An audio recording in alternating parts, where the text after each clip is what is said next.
Good evening, ladies and gentlemen, and welcome back to another round of the NXTGEN Racing PROTO GT3 Championship as brought to you on the premier sim racing platform known only as iRacing, available on PC. Tonight marks round 8 of the series, the 12-round series of course, or what we should really say is the continuation of round 8. Whereas earlier this week we were focused on Lobby 1 as sponsored by Apex Racing Academy, tonight we take a look back at how Lobby 2 as sponsored by IMB Raceware got on at Spa-Francorchamps in the second of the series' 3 super endurance rounds. Those 2-hour rounds where it's all about one race being on the schedule, and that is the 2-hour race. There's no qualifying tonight, there's no sprint race, it's all about nailing it over the course of 120 minutes of racing. And therefore our schedule for tonight, times in British summertime, that's BST or UTC +1, it's quite a simplified schedule in the fact that, as you can see there, in just under 40 minutes time, or just over 40 minutes time I should really say, we are going to be seeing, it's just the feature race, 120 minutes of racing action, and we'll come on to how the grid will be formed and whatnot in very short order.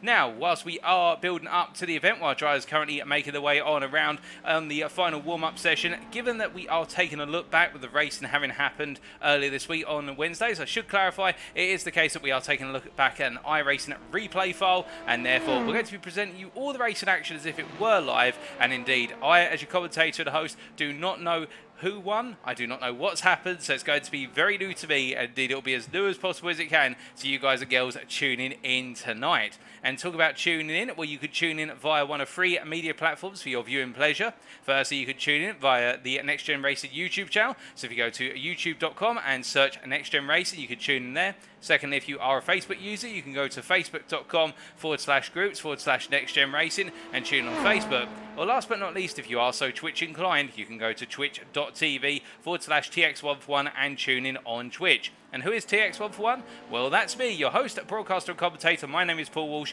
also known as TX141 or Brit of the Spit, depending on what media you follow me on. And I'll be bringing you all your racing action tonight, and indeed over the entirety of this series from start to finish. From when we lifted up the curtain all the way back weeks ago in round number 1, all the way to the season finale in a few weeks' time at round number 12.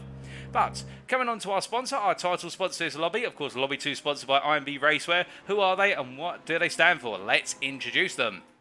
So IMB Raceware, in short, for the uninitiated, delivers raceware for both sim and real-life racers, which enables the racer to make the impact they always wanted. What sets IMB Raceware apart from the competition, however, is that their raceware prides itself on individuality as it is designed for you, by you, meaning that each product is fully customizable, unlike your typical off-the-shelf raceware products.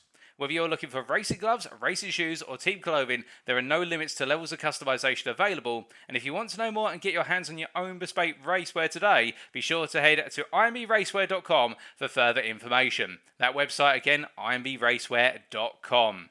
And we're very grateful to be working with IMB Raceware, a long-term partner of NXTGEN Racing, of course, and they're supporting us with regards to Lobby 2, not just with the background organisations, the background administration, but also with regards to the prize pool for Lobby 2, whereby they are contributing to the GT3 class prize pool, where both our AM and Pro class winners in the GT3 classes will receive a set of custom gloves for the winning position, i.e. number 1 in the championship. And this will go alongside the cash prize pool, which is to be confirmed in terms of its value, but being generated through NXTGEN's proceedings, the entry fees and whatnot. And meanwhile, our LMP2 AM class drivers are also in this lobby. Their prize pool will purely be a cash prize pool. Again, the exact value is to be confirmed, but as taken from the entry fees and also the background administration conducted by NXTGEN Racing.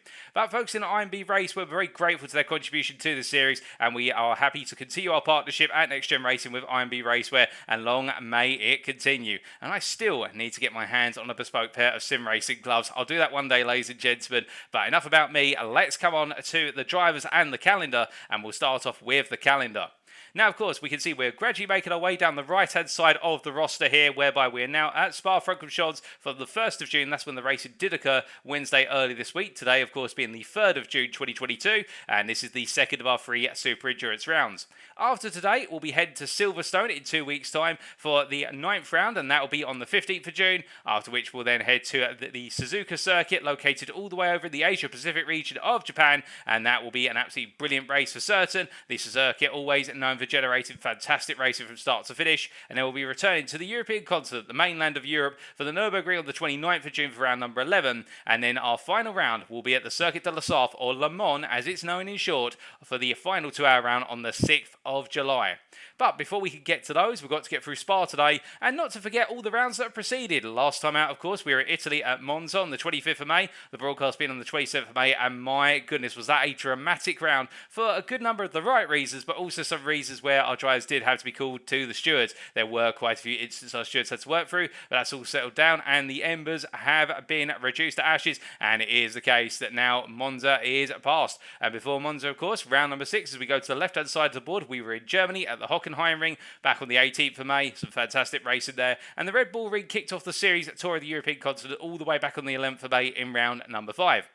The first 4 rounds, of course, being focused on the North American continent. We, of course, had the first of our 3 super endurance rounds at Daytona Road Course. That was round number 4 on the 27th of April, preceded by the Canadian Tire Motorsports Park, the roller coaster ride of a circuit on the 20th of April, Road Atlanta, the American roller coaster, indeed the undulations there catching many a driver out. That was round number 2 on the 13th of April, and then all the way back at the beginning, we kicked everything off with the racing on the 6th of April. That was at Watkins Glen, and well, what a brilliant circuit to kick off the race. There's some fantastic racing action there. But today, as we say, it is round number 8, and we are at Spa-Francorchamps in Belgium, and really now getting into the midpoint of the series tour of the European continent. Now, with our drivers all headed to the circuit tonight, it's only fair that we take a look at our championship standings, and we start off with our LMP2 AM class, of course. And after 7 rounds of racing, it is the case that in the absence of Stephan Wessels last time out, Paul Walton has jumped into the lead of the LMP2 AM championship, and well, we are expecting the sparks to fly between Walton and Wessels tonight, but Walton now does have an advantage of 11 points after a perfect score last time out at Monza.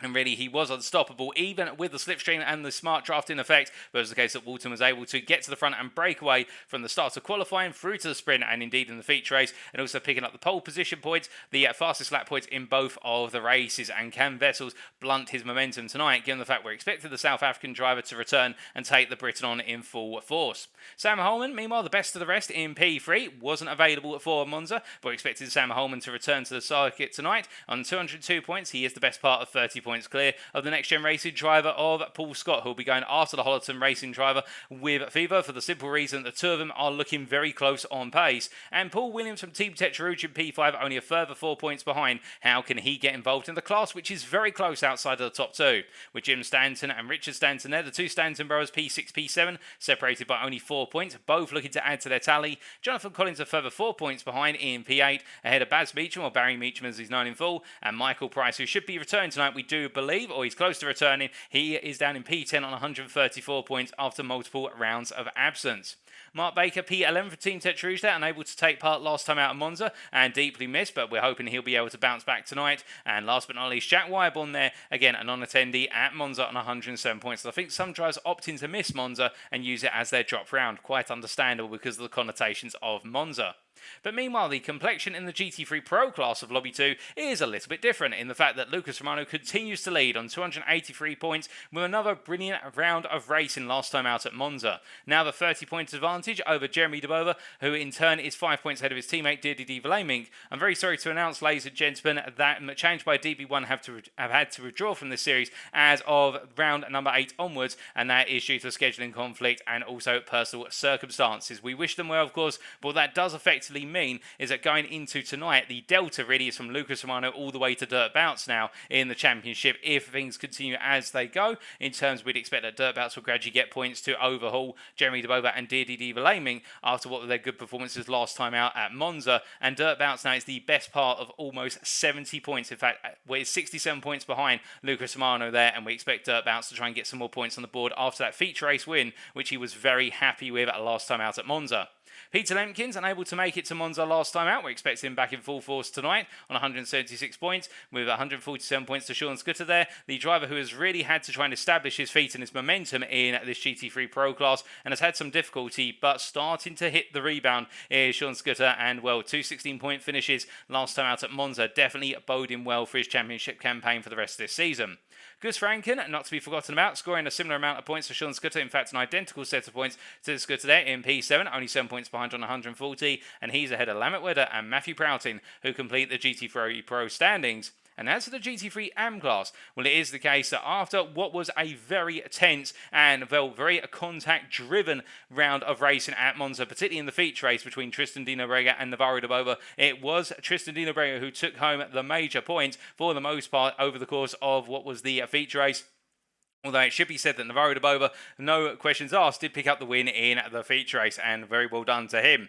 But we can see the gap between the two drivers there is 19 points, and what I'm very sorry to announce as well, ladies and gentlemen, that Machange by DB2 have had to withdraw from the series due to personal circumstances, so Navarro de Bova's tally will end there in terms of 278 points. We do wish them well, of course, but really now the question is, how long can Tristan Di Nobrega hold off his Racing Team Astra sister teammate of Lorenzo Gualtieri there in P3, who's on 231 points. The gap between the two teammates there, 66 points, and we can imagine that Gualtieri is still to hit his prime, whereas Tristan Di Nobrega seems to be right in his element at the moment. Davide Fava, a further 30 points behind in P4 there on 201. He's only 3 clear from Mark Sykes, who is really starting to come into his prime alongside Davide Favo and James Slates. And let's not count out the RP Motorsports driver there, P6 in the Audi R8 LMS. Keep your eyes on him on 189 points. He does seem to be building that championship campaign momentum and is looking to break into the top 5. Elwyn Sykes on 134 points. A difficult day at Monza, and he'll be looking to try and recuperate from that tonight. 3 points ahead of Arjan Kregel. Kurt Van Hoenacker and Liam Tack complete the top 10. Now outside the top 10, but not to be forgotten about, Chris Keenan on 89 points, Gareth Mills on 82, and Mark Arrowsmith, unable to take part last time out at Monza, on 17 points and looking to add to his championship tally campaign.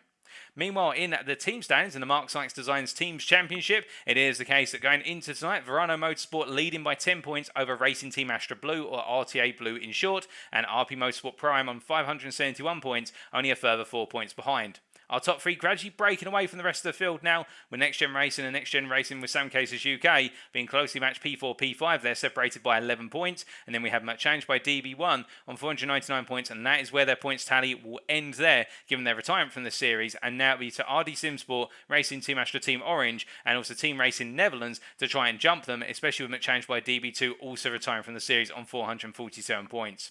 Outside the top 10 there, CXR Project Black trying to break their way into the top 10 on 392 points. Can they do that today? With Crest Autosport of Apex Tracks in P12 on 381, only 6 clear of Excite Racing, and RP Motorsport Seniors on 356, ahead of the 333 of TGC Racing in P15.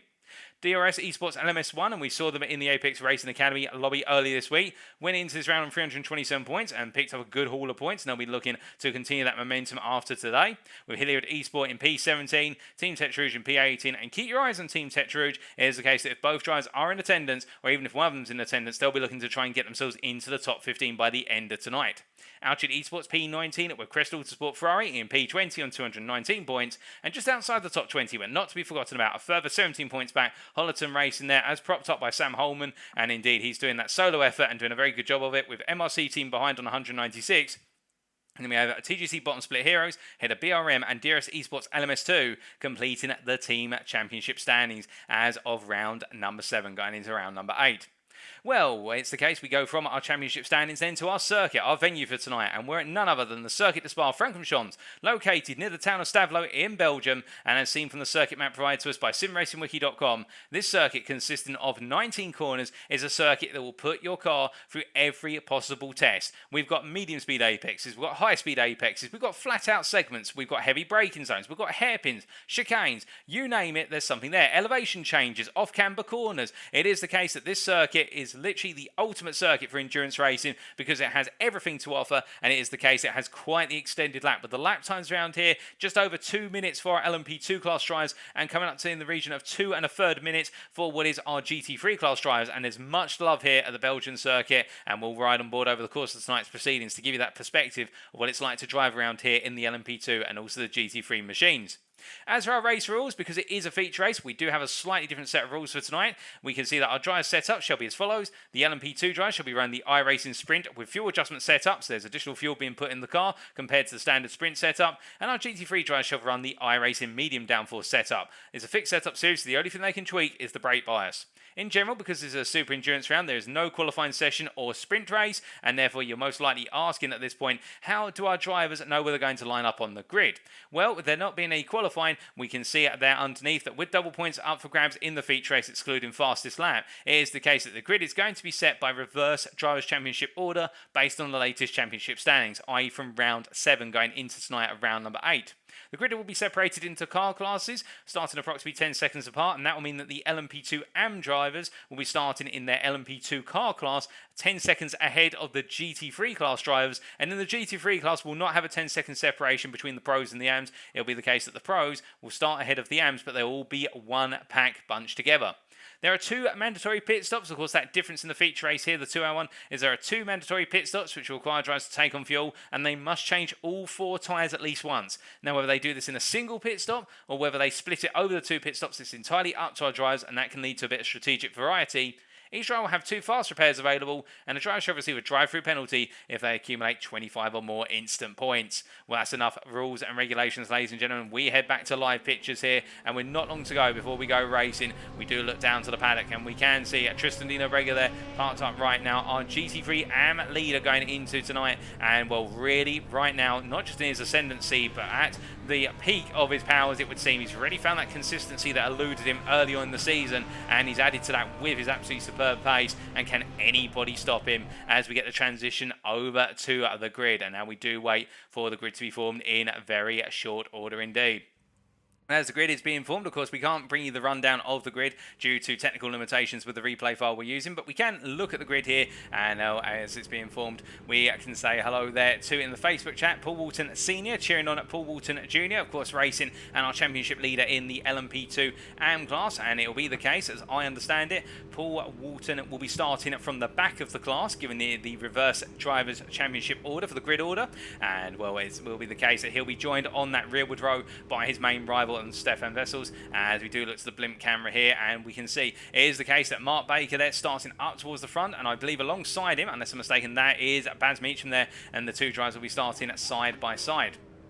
Now, as they wait to go racing here, of course, all our drivers waiting eagerly to go racing. We can see a little bit further back there. We do have one of the Stanton brothers, unless I'm very much mistaken. I think that's Richard Stanton on row number 2, and he is joined by, what is there? I believe that's Jack Wyborn, and behind them is Paul Scott and also Paul Williams. And then we do have Sam Holman there, and he's joined by Stephan Wessels on row number 4, and then Paul Walton starts on his lonesome there on row at number 5 for the LMP2s. Meanwhile, it is the case in the GT3s, we've got quite a limited Pro Class day. Only 3 Pro Class drivers taking part as of this round, with Gus Franken there, and he'll be starting ahead of Sean Scooter, and there'll be Lucas Romano behind them, bringing up the rear, of course, championship leader. And then in the AM class, we've got quite the abundance of AM drivers in the GT3 class, where we do have Chris Keenan starting on the front row with Mark Arrowsmith, and then we have behind them James States and Davide Favo, and then we have Elwin Sykes and Mark Sykes, and then we have Tristan Dino Brega and Lorenzo Gualtieri on that rearward row. But as they make the way on through right now and down towards the bus stop chicane, what this course being the endurance circuit that we all love, we will be starting at the endurance start line, so we will not be starting on the start finish straight that is now more commonly associated with Formula 1, which you can see here, the latest F1 start line. It'll be the case that our drivers will go through La Source at turn number 1, and then once they pass the start line, which will be denoted by the marshal on the left hand side, will wave the green flag in the route towards Eau Rouge and Raidillon. It'll be the case we're going racing 2 by 2 up into Eau Rouge and Raidillon, and we'll be to Mark Baker to take us to the green.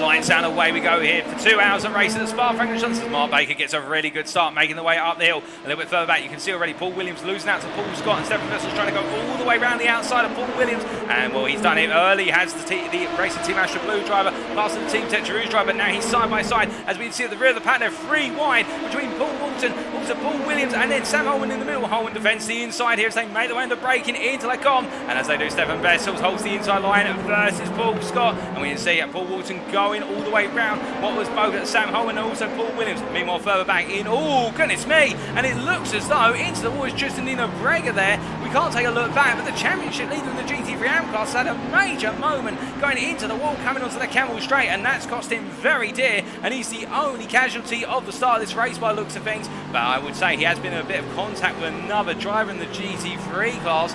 Can't seem to see anybody with damage, but I suspect there may have been a little bit of a tap, and that has led to a little bit of contact. But we can see here Lorenzo Gualtieri right now chasing after Mark Sykes and going on the offensive very early indeed as the Racing Team Astra Orange driver, as they make the way out of X corner and now down towards Buon.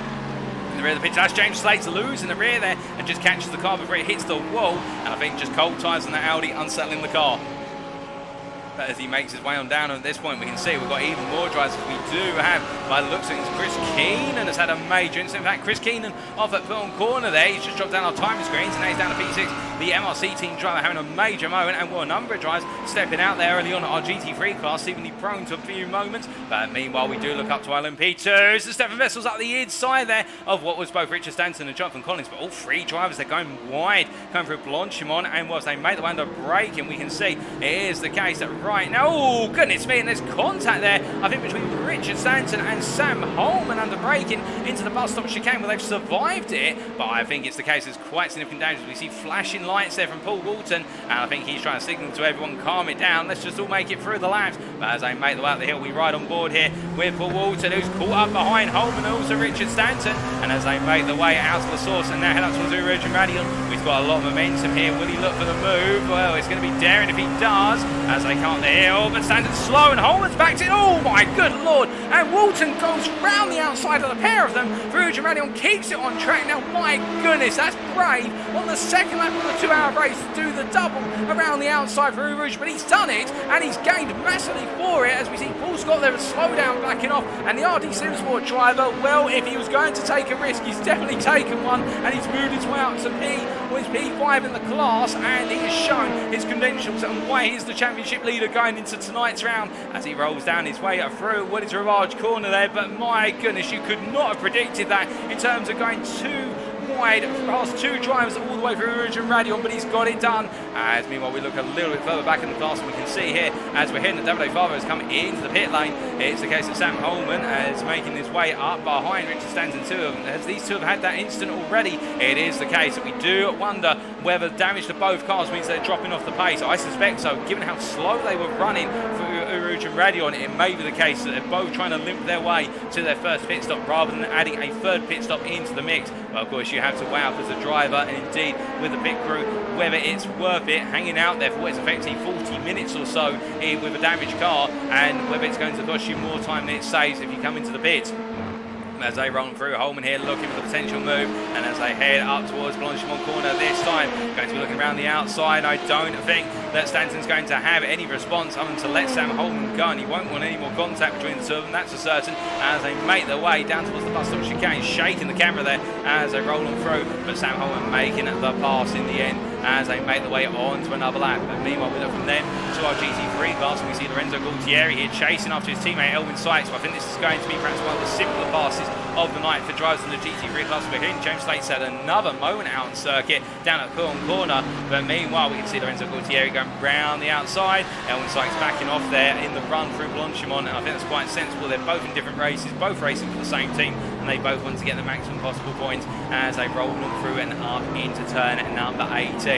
But as they do and roll on through, they make their way onto another lap very shortly. We can see that Lucas Romano, meanwhile, leading the GT3 Pro class. He's already found his way past Gus Franken and Sean Scooter, and meanwhile, Gus Franken, the RP Motorsport senior driver here, he's under a bit of pressure from the Racing Team Astra Blue driver. You can see behind them, Mark Arrowsmith having a really good start to this race in the absence of Chris Keenan, who got it wrong on the opening lap. Coming down through Walton corner, Mark Arrowsmith, the privateer, running his Ferrari 488 GT3 Evo in the colours of Valentino Rossi 46, of course. I'd say he's quite the Valentino Rossi and indeed a MotoGP fan. Rossi now having made his way into the Fanatec GT World Challenge Europe, and indeed having a shot at racing for Team WRT. It is the case that right now Arrowsmith doing very well, and Sean Scooter in his Ferrari of his own in the Racing Team Astra Blue machine as he rolls his way down in towards Lacombe. I think it's the case right now just sizing up Gus Franken and thinking this is a major opportunity, given there's only 3 drivers in the GT3 Pro class taken to the circuit today. There's good points on the board regardless, and he needs to think about how he picks off Gus Franken, because to be fair to Scooter, it has been the case that this season has been a major learning experience for him. It has not gone anywhere near as much as I would say he planned it to go. To happen a few rounds where he's dropped major points, and he won't want tonight to be one of them, given that double points is up for grabs. But as he makes his way now down into Walton corner, it's the case he's biding his time, and well, the field is starting to open up a little bit in the GT3 classes, as we would expect to be there, as everyone does start to focus on their own strategies. And speaking of someone focusing on his own strategy, we do know Mark Sykes, NXTGEN Racing with Sam Case's UK driver, thinking about how he can get into the mix. But meanwhile, I think we've had a pass by Paul Williams on Jonathan Collins there, just off camera down to the bus stop chicane. I'm hearing in my ear for P5, and well, the Team Rouge driver, after having what's quite a slow start to this race and ended up in a free wide run down the Kemmel Straight into Lake Como in the opening lap. Now starting to build a bit of momentum, and he's breaking away from Jonathan Collins in rapid order. But as he does, it is the case now he's got to go hunting after Paul Walton, and Walton will be hunting after Stephan Wessels. Indeed, the pair of them after Baz Meacham. Speaking of Baz Meacham, here is the Welshman, and we ride on board the gearbox as the BRM driver makes his way down towards Lake Como. You can see there in the rear, it is the case he has got Stephan Wessels watching very closely, and in not too far back is Paul Walton. But of course, and much like what we saw in the Apex Racing Academy lobby earlier this week, the question is, do the drivers behind push, or do they decide to do fuel saving and just lift and coast? And we saw, for example, Chris Daines, when he was chasing after the leader in the LMP2 Pro class at one point, when he was chasing after Gaz Williams, he was lifting off in the end 300 metres before Lake Como in order to do a large amount of fuel saving, and he extended his opening stint by an entire lap. Fuel burns down very quickly in these LMP2 class cars, these Dallara P217 machines, over the course of a Spa lap, and therefore having one extra lap can be very beneficial. And see, they made their way there past, I believe, that is Davide Favo, who's had a bit of a difficult start to this race. Meanwhile, as we look back to the exterior cameras, here's the case Baz Meacham holding on to that P2, a 3-second gap down on Mark Baker, who's the leader, but Stephan Wessels closing ever closer, and Paul Walton doing the same as they roll away into Stablo 1. And we say hello in the Twitch chat too at both Fast Chungus and also at Lynn Strom at 40 there. Hope you both are doing well, good sirs. And Fast Chungus saying hi, it's nice with a little racing when it's not Formula 1. Indeed, a lot of controversy at Spa recently with regards to Formula 1 Grand Prix, particularly the rain washout in 2021, where it was the case that the race was only, I think it was 2 laps in the end behind the safety car. But it's not going to be that case today, and we have a full 2 hours of racing for you. And speaking of going racing, we can see Stephan Wessels there taking his first glimpse at trying to make the move on Baz Meacham into the bus stop chicane. I think they're backing out of it, realising he wasn't close enough to go for the move. As we're hearing that Tristan Nienabrega is into the pit lane. In fact, he's left the pit lane just now, making his way back out into the circuit in P7, the GT3 AM class, after that major whack into the wall onto the Kemmel Straight on the open lap, which we unfortunately did not see what happened, but we did hear that he was spun into the wall, whether it's by his own volition or contact with another driver. We suspect it's contact with another driver. Well, we've got Richard Stanton coming in. He's decided the damage is too much to carry on from that contact with Sam Holman earlier on, and as they made their way into the Kemmel Straight here, the battle for P2 in the LMP2 AM class intensifies, and Wessels looking for the move here as Baz Meacham holds the middle ground, but in the end he gives the inside space here, and Paul Walton's going to look to come on through as well, at least make sure he comes on through past Tristan Nienabrega there, the GT3 class traffic, as they make their way through turns 6 and 7 and down towards Rivage they roll. Walton's very close, he has to come out immediately there, carrying a bit of overspeed out of Lake Como. Up the inside he goes, and Baz Meacham not fighting this. I think the Welshman, respecting the fact that the 2 drivers who are battling with him are in a world of their own, as we have seen over the course of the season so far, and he will just want to be pulled up to Mark Baker and battle for really what is the final podium position in this race as they make their way on down in towards turn number 10 and turn 11, and that of course is rolling down into Bourne Corner. As they roll out of the double left-hander, it is the case that Baz Meacham is now starting to fall a little bit back, as meanwhile Sam Holman chasing after Jonathan Collins here. Now, as they make the way down, I do apologise, by the way. Earlier I did say when we looked our way down the grid, we did refer to Jonathan Collins as Jack Wyborn because we thought the colours were quite similar, but that is Jonathan Collins behind the wheel. I can assure you that is not Jack Wyborn, and the privateer right now in the number 4 car there, and a bit of difficult time into Stablo 1 in the fact trying to navigate its way through Stablo 1, Stablo 2 past the GT3 traffic, and this has cost Collins very badly, but to be fair, he's had a really good run out to Stablo 2, so he hasn't lost out as much as he could have. And you see a little bit of a bob and weave there as he makes his way out towards Blanchimont corner down the back straight, just trying to break a bit of the initial toe for Holman. He's allowed to make 1 move down the straights, of course multiple moves considered. Weave, oh goodness me, and this is not the way Collins would have wanted it to go, being boxed in there behind James Slates, and Sam Holman says thank you very much and I'll take it. And I think Collins was expecting what is James Slates to hold the inside line, but to be fair, the GT3 class driver, he's allowed to take the line he desires as long as he's not weaving under braking, and I think that's a bit of a misinterpretation by Collins as to what was going to happen. As they make the way out of the source, it is the case that right now we do look to our GT3 AM leader, and that's Mark Arrowsmith, and well, he has been called by Lorenzo Gualtieri, and Gualtieri trying to go on the offensive. We ride on board here with the Racing Team Master Orange driver running P2, of course starting all the way down in what was P7 in the class, and at the starting grid, given the fact he's effectively 2nd place in the championship out of our drivers who attended on the grid tonight, and as he rolls his way through Stablo 1 and Stablo 2, we see Arrowsmith briefly disappearing there due to connectivity, but he does rematerialise shortly after, and as they make their way on down, well, the difference between the Ferrari and the Lamborghini not fast on the straights here at Spa-Francorchamps, but it has it in the corners. The Ferrari has a bit more speed on the straights and also maneuverability in the corners, and that will be the challenge for Gaultier. He's got to try to inch his way closer and closer under braking and coming through these low speed corners such as the bus stop chicane. You can see under braking, Gaultier just getting a little bit closer into 18, and as they roll the way through 19, Aerosmith struggling with a lot of understeer on the front end of that Ferrari there as they make the way. In fact, Gaultier having to lift off before he got back on the throttle. I think he was very eager to get back on the loud pedal, but he had to not do so in the end to avoid the contact. And as they make the way into La Source, we're hearing that Gus Franken's been involved in a bit of a moment elsewhere on circuit. He's had to jump to the pits from P2 at the time in the GT3 Pro class. He's dropped to the rear of the class, but right now Lorenzo Gaultieri just pursuing Mark Aerosmith, but can't find his way into this battle at this time as they make the way up through Eau Rouge and Raidillon once again. But Gaultieri getting a really solid run here. Is it going to be enough? I don't think so. Well, it's going to be 50-50 here. Place your bets, ladies and gentlemen. He's inching closer. He's in the slipstream as well. If he's going to do it, it's going to be a very late move. He's daring to look. It's Gaultieri. He's going to be going for it on the brakes. He does consider it. He almost tucks back in and then decides, no, I can't do that because I'm going to take the rear end off of Aerosmith's car. And as they roll away on through, you can see just behind that is Sean Scooter, the P2 driver in the GT3 Pro class, who's on the offensive as well. And coming on through, that is Richard Stanton, who after his pit stop locks up there on cold brakes and cold tyres. And well, Stanton almost tapping the back of Gaultier, and that would not have gone down well as they roll their way down through the left-hander here of X. But meanwhile, as they come on through, it is the case that no change right now, and Mark Aerosmith under a huge amount of pressure as we see there's Richard Stanton coming on through, and the two wide down through Walton. The LMP2 AM driver there muscling his way on through, and I think Aerosmith would have minded that to an extent, but it hasn't been as costly as perhaps he first would have thought it would have been as they continue on their merry way through the Fangers chicane through turns 12 and 13. And we say hello to Navarro Debova in the YouTube chat, and we hope you're doing well, Navarro, as the racing continues here at Spa-Francorchamps. But meanwhile, we do look to the battle between Jonathan Collins and Paul Scott here for P7 in the LMP2 AM class. And as they make their way down to Ravage, that's going to be Scott on the inside. Collins having to take the wide line there. And as they roll their way on through, Collins, to be fair, the master of managing that speed on that outside line. And Paul Scott keeping him under pressure and keeping him very honest, but not able to find a way to get the job done.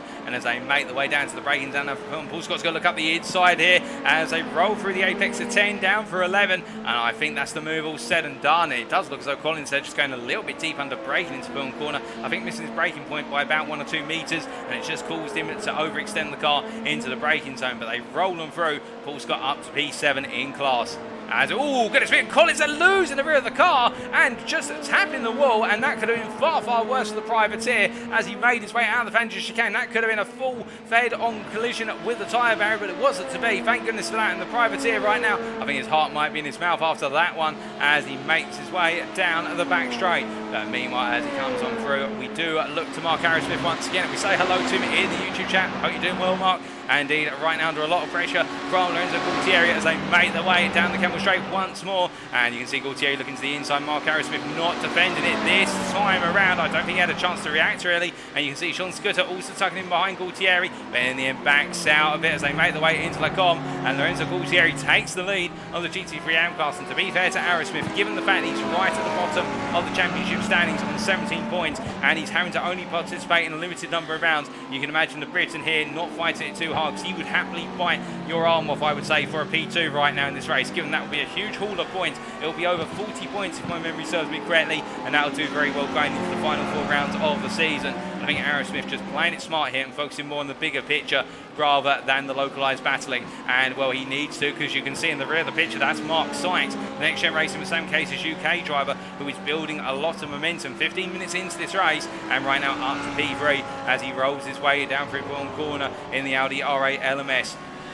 And as he comes on through, we're hearing it is the case that James Slate's into the pit lane once again, and Gus Franken has been involved in another moment in this race, I believe. He may have jumped to the pits again, and well, that's cost him very dearly. James Slate's also been costed dearly, but as we see Mark Sykes behind him, Elwin Sykes, of course, and whilst they both share the same surname, we get it asked week on week, they are not family members, it should be pointed out, and it's a coincidence they share the same surname, but they're good at friends down the paddock, and of course great rivals out on circuit. And the Racing Team Astra Orange driver in the McLaren MP4 12C with V8 bi-turbo, and a bit of a unicorn car given the fact it's one of only a limited number of McLarens we have seen in this series, the only one in the GT3 classes for the IMB Raceware lobby. And Elwin Sykes doing very well in this car, to be fair. It's considerably down on power compared to its peers, but Elwin Sykes showing how strong it is in the corners. As coming up behind him, that is Mark Baker, the LMP2 AM class leader, who gets it very wrong through the bus stop chicane, but he's able to hold on to that lead for now. But a lot of oversteer there as he transitioned the weight round through 18,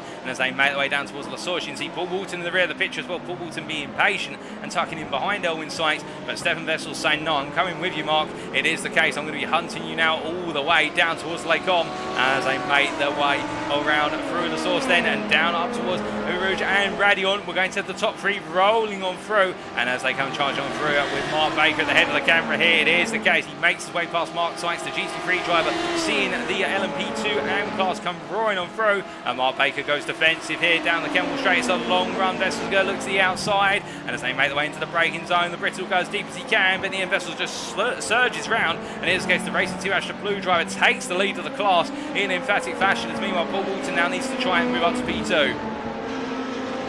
And of course, one thing that we have been looking forward to seeing over the course of this series, albeit it's been a case that normally one of them has got it wrong in a race, alternatively if they've both not been on the tarmac together due to scheduling, personal scheduling, we are looking forward to the moment that Walton and Vessels go toe to toe, and we think that today could be the day where we're going to see a lot of that, given the two are in a class of their own, as we said earlier, in the LMP2 AM Championship. I think Mark Baker will recognise that. He'll try and hold them off as best he can, but at the same time, when they size up a pass, I think the Team Tetra Rouge driver will want to finish P3 and take that big haul of points, because that will assist Team Tetra Rouge in the Teams Championship, and also puts him well up there in the LMP2 AM Class Championship in battling to be the best of the rest. As they make their way through Stapleton, Paul Walton going around the outside there, Mark Baker, who defended to the inside, but again, and much like Vessels going into what is Lake Com, I think it's the case that Mark Baker putting up a defence but not over-committing to the defence, because knowing at the end of the day, in his mind, I think it's about when, not if, the pass can be made. And well, we're not trying to put it down, ladies and gentlemen. Mark Baker, a very fast driver to be fair, but I think he knows his limit and who he's racing with here, and that's something which, of course, as an endurance driver, you also have to think about as they cut their way through the GT3 class track. That's Lorenzo Gualtieri now that Mark Baker's going to find his way through at the GT3 AM class leader, and he'll do so in the run down towards the source, no doubt about that. But as they make their way across that timeline, speaking of a driver who is trying to recover their race after that major whack into the wall down the Kemmel Straight on the opening lap, Tristan Linabrega has already moved up to P6, and he's chasing down Chris Keenan now, who is 17 seconds up the road, and he is gradually closing Keenan. And well, Tristan Linabrega, I think, will be there within the next approximately 10 to 12 laps based on his rate of closure so far, given the fact he's been lapping about 1.5 to 2 seconds a lap faster on average. But as he rolls his way through Stavlo 2 here, is the case that Dino Brega pushing on. He's got a long road to go, and these are the races which matter most to him now, in the fact that he was on course to be the fastest man, we'd normally think, or Lorenzo Gualtieri would be up there with him, but after that incident he's got to bounce back. He started at the back of the field, but now he's got to cut his way all the way from the back of the field and then some, and he's doing so as Chris Keenan into the pit lane here. And I believe that Chris Keenan may have got some damage to the car. In fact, looking at the rear wing as he makes his way down the pit lane, I think that is a sign of some damage being picked up earlier on. And, well, Keenan, it has not been a good race for the Belgian driver, and he will now have some repair work done, and a fast repair at that. But meanwhile, with Vessels and also Walton, the two leaders in the LMP2 AM class, and past Mark Baker only moments ago, we can now see them both sharing the same camera, indeed the spotlight they share as they roll their way through the Fangio chicane, tucked in behind Lucas Romano, the leader of the GT3 Pro class here, and the RP Motorsport Pro Am driver, knowing that at the end of the day he's just got to drive his own race. The LMP2s will find their way in through. You can see Vessels there being very patient into Stavlo 2, not trying to cut his way up the inside, and therefore he's actually lost quite a bit. But Walton has gained massively, and Walton's going to be all over the back of Vessels as they make their way in towards Blanchimont Corridor. Now, will the RD Simsport driver look for the move here down to the bus stop chicane? It's going to be the first opportunity, and as they make their way down, no, I think he's backed off a little bit here. I think got too close into the apex of Blanchimont and decided there's no need. As we see Mark Baker goes a bit deep in the rear of the picture there. I think he overextended due to the double draft of Walton and Vessels. Of course, these LMP2 Talara P217 machines, very sensitive to the dirty air off of the car in front, and it is the case that when they get that double draft, it's hugely beneficial on the straights, but it can be to the detriment of the car, particularly that turning capability into a corner apex when they make their way under braking. And Baker now falling backwards to a degree, and Baz Beecham only 3 seconds back and looking strong in that pursuit for P3. But we look to the leaders here as they make their way through Rouge and Raidillon. What for them is the 11th time of asking, and down onto the Kemmel Straight they go. 20 minutes of racing complete, and as they come roaring down, we're hearing that Sean Scott has been involved in a bit of an incident and is into the pit lane for repair work from P2 in the GT3 Pro class. Well, the GT3 class drivers have all been involved in a moment or another so far, the majority of them, and indeed it is going to be a race of attrition. And Spa is one of those circuits where the attrition rates are very high, and to be fair, we saw that in the Apex Racing Academy lobby earlier this week on Wednesday. Where Wessels leading right now in the LMP AM class. The challenge will be for him is how does he deal with the fact that Paul Walton technically now has strategic advantage in terms of being able to save fuel. If he wants to, he can tuck in behind Wessels if he can maintain a similar pace, do fuel saves, so lift and coast behind, gain on the straights by being in the tow. Meanwhile, Wessels does not have that luxury and he dictates the pace of this race, but of course if he dictates too slow a pace of the race, then Paul Walton may go for the move on him, or alternatively Mark Baker may get involved. So that is the big conundrum that our race leader faces, is that how does he control this one, and does he have a strategy lined up which aims to keep him in the lead?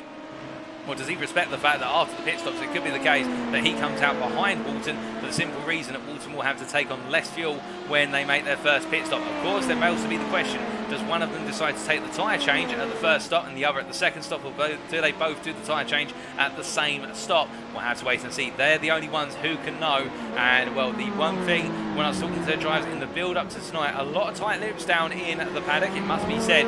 The only driver I did have an opportunity to speak to was Paul Walton. He kept it very short and sweet, and that was, please, got a track limit to be kind to me. And it is the case, of course, with that times 25 limit for track limit incursions. Indeed, any contacts between drivers before they get a drive-through penalty. 2 hours of racing here at Spa-Francorchamps. It is very, very easy to go beyond that times 25 come the end of the 2 hours, if not before. And well, we saw that in the Apex Racing Academy lobby, and we may see it again here today. And a drive-through penalty is going to cost the driver the best part of at least 30 seconds, if not more, given the fact that it is the full pit lane here, while drivers enter on the exit of the bus stop chicane and exit when they head to Eau Rouge and Raidillon, not the F1 exit coming out at La Source, as is now more typified, of course, for Formula 1 racing. But as we see here, Paul Walton trying to chase down Wessels at the moment, but the two staying equal. As meanwhile, Paul Scott in the battle with Sam Holman for P6 in the LMP2 AM class. They're side by side down to Lecom. Holman defends here. Paul Scott tries to go around the outside, or even anticipates the cutback, but he gets neither. Sam Holman covering him off very well.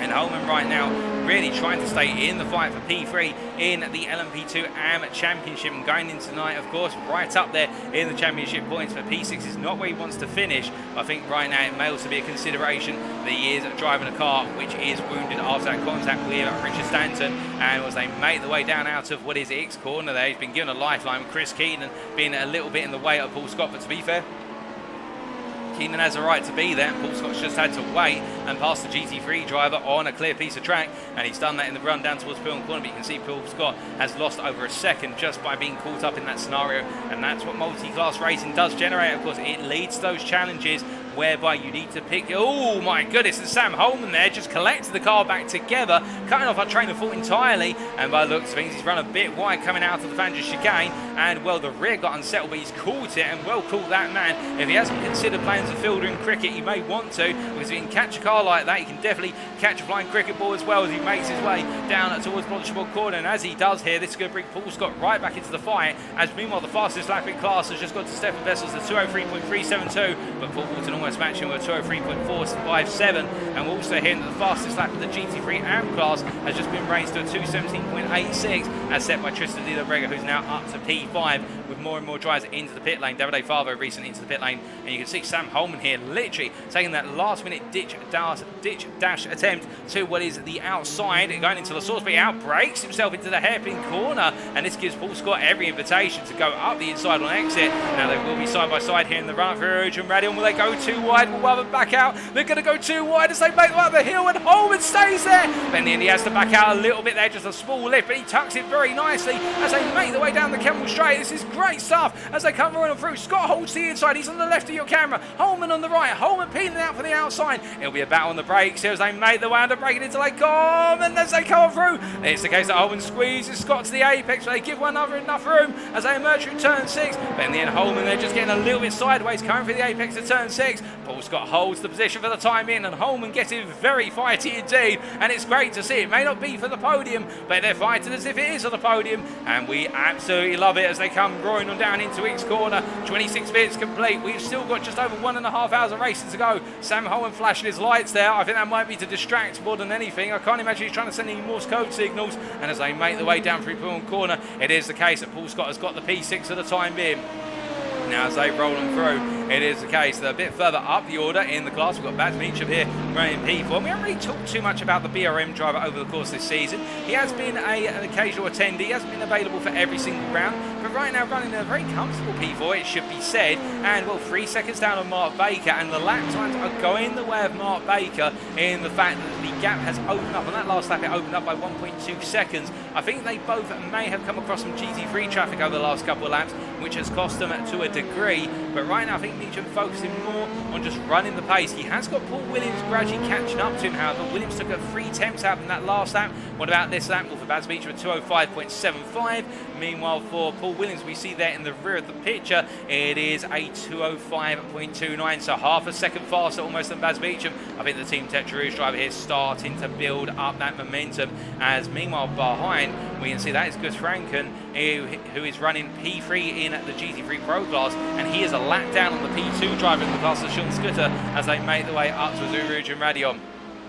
As they come charging up the hill here, well, of course, Gus Franken will have to respect the blue flags, but I think it's going to be the case he'll just simply let Scooter on by in the run down the Kemmel Straight. Of course, that Mercedes of the RP Motorsport senior driver, very fast indeed, an absolute beast on the straights here, and I think Franken doesn't want to get caught up behind Scooter. As we see there, they give space to Paul Scott on the inside, and they navigated very well, to be fair, both of the GT3 drivers. But here's the frustration for Sean Scooter, which is that he's a lap ahead, but you see Gus Franken has enough momentum that he feels he doesn't want to back out. But I think at this point, if it continues this way, there will be a call on the radio with regards to the blue flags. We'll have to wait and see as they roll their way on down. But as they do, we do look back up here to Sam Holman, who rolling through and going a little bit sideways, once again coming out of Ravage and into Iggs. And I do think the Hollerton racing machine has picked up quite sizable damage since that early contact, and he is battling against the elements. He's doing well too, to be fair. His lap times are not falling off too harshly, but in the last couple of laps, they've definitely started to fall off quite considerably.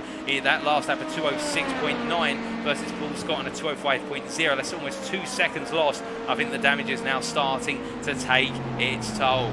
Well, meanwhile, we look from him, from Sam Holman all the way to Stephan Wessels and Paul Walton, and the gap between the two leaders in the LMP AM class now 2.4 seconds.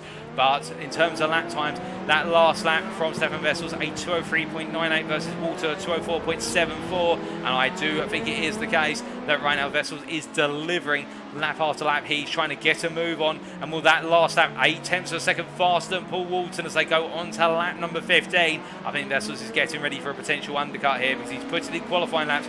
Walton, meanwhile, is measuring the pace for, and is there a risk of a free stop for some of these drivers? Potentially, but we do know that Walton and Wessels normally do try to go for the 2 stops, so the minimum number of pit stops required, rather than adding an extra pit stop on, whereas the rest of their class try to make it the single stop, or in this case it'll be the 2 stops, but may not be as nuanced in getting there. Although to be fair, I say that, keep your eyes on Paul Williams in P5. If anybody can do a 2 stop here today in the LMP2 AM class, it is him, and we saw that of course at the Hockenheimring with that superb 1 stop, which saw him jump all the way to 2nd place in the feature race, back in what was round number 6, if my memory serves me correctly.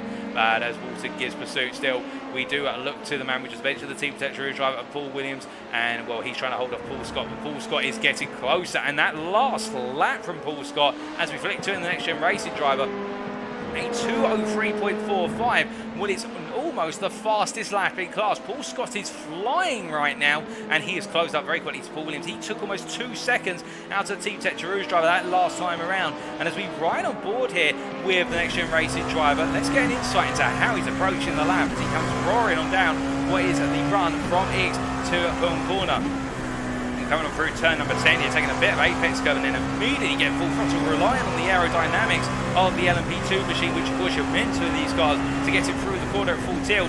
And as he rolls his way through Fangers here, looking very aggressive. And I think for Paul Scott, as he closes that gap down to Paul Williams, they make the way out of Fangers and up into the first of 2 Stablo quarters. That's turn 14, rolling on through. I think the main factor here is how much speed he carries through the apexes of the quarters, where there's a bit of braking involved, a bit of lift and coast involved, because right now the NXTGEN racing driver is flying and that gap is coming down. But as they make their way flat out here, all the way down towards the bus stop via Blanchimont, it is the case of Paul Scott inching a little bit closer each and every step of the way, heading into that braking zone in short order. And as he does so here, how much will he close up on the brake into the bus stop? If he does, well, the gap staying stationary at 1.4 right now. They exit the corner. It looks like the two drivers equal in that instance, but Paul Williams that time sets a personal best of 204.0. Paul Scott, who we're riding with, a 203.5, so he gains half a second that lap. But I think now Paul Williams is responding as Paul Scott there a little bit sideways went out to the source, but he keeps it together. We would have thought it unless we saw it on the steering wheel, but it is the case as he comes to charge on Eau Rouge and Raidillon. He is looking incredibly fast. This gives you a sense of perspective when he runs through by himself, just completely committed flat out through the run up the hill, now onto the Kemmel Straight once again.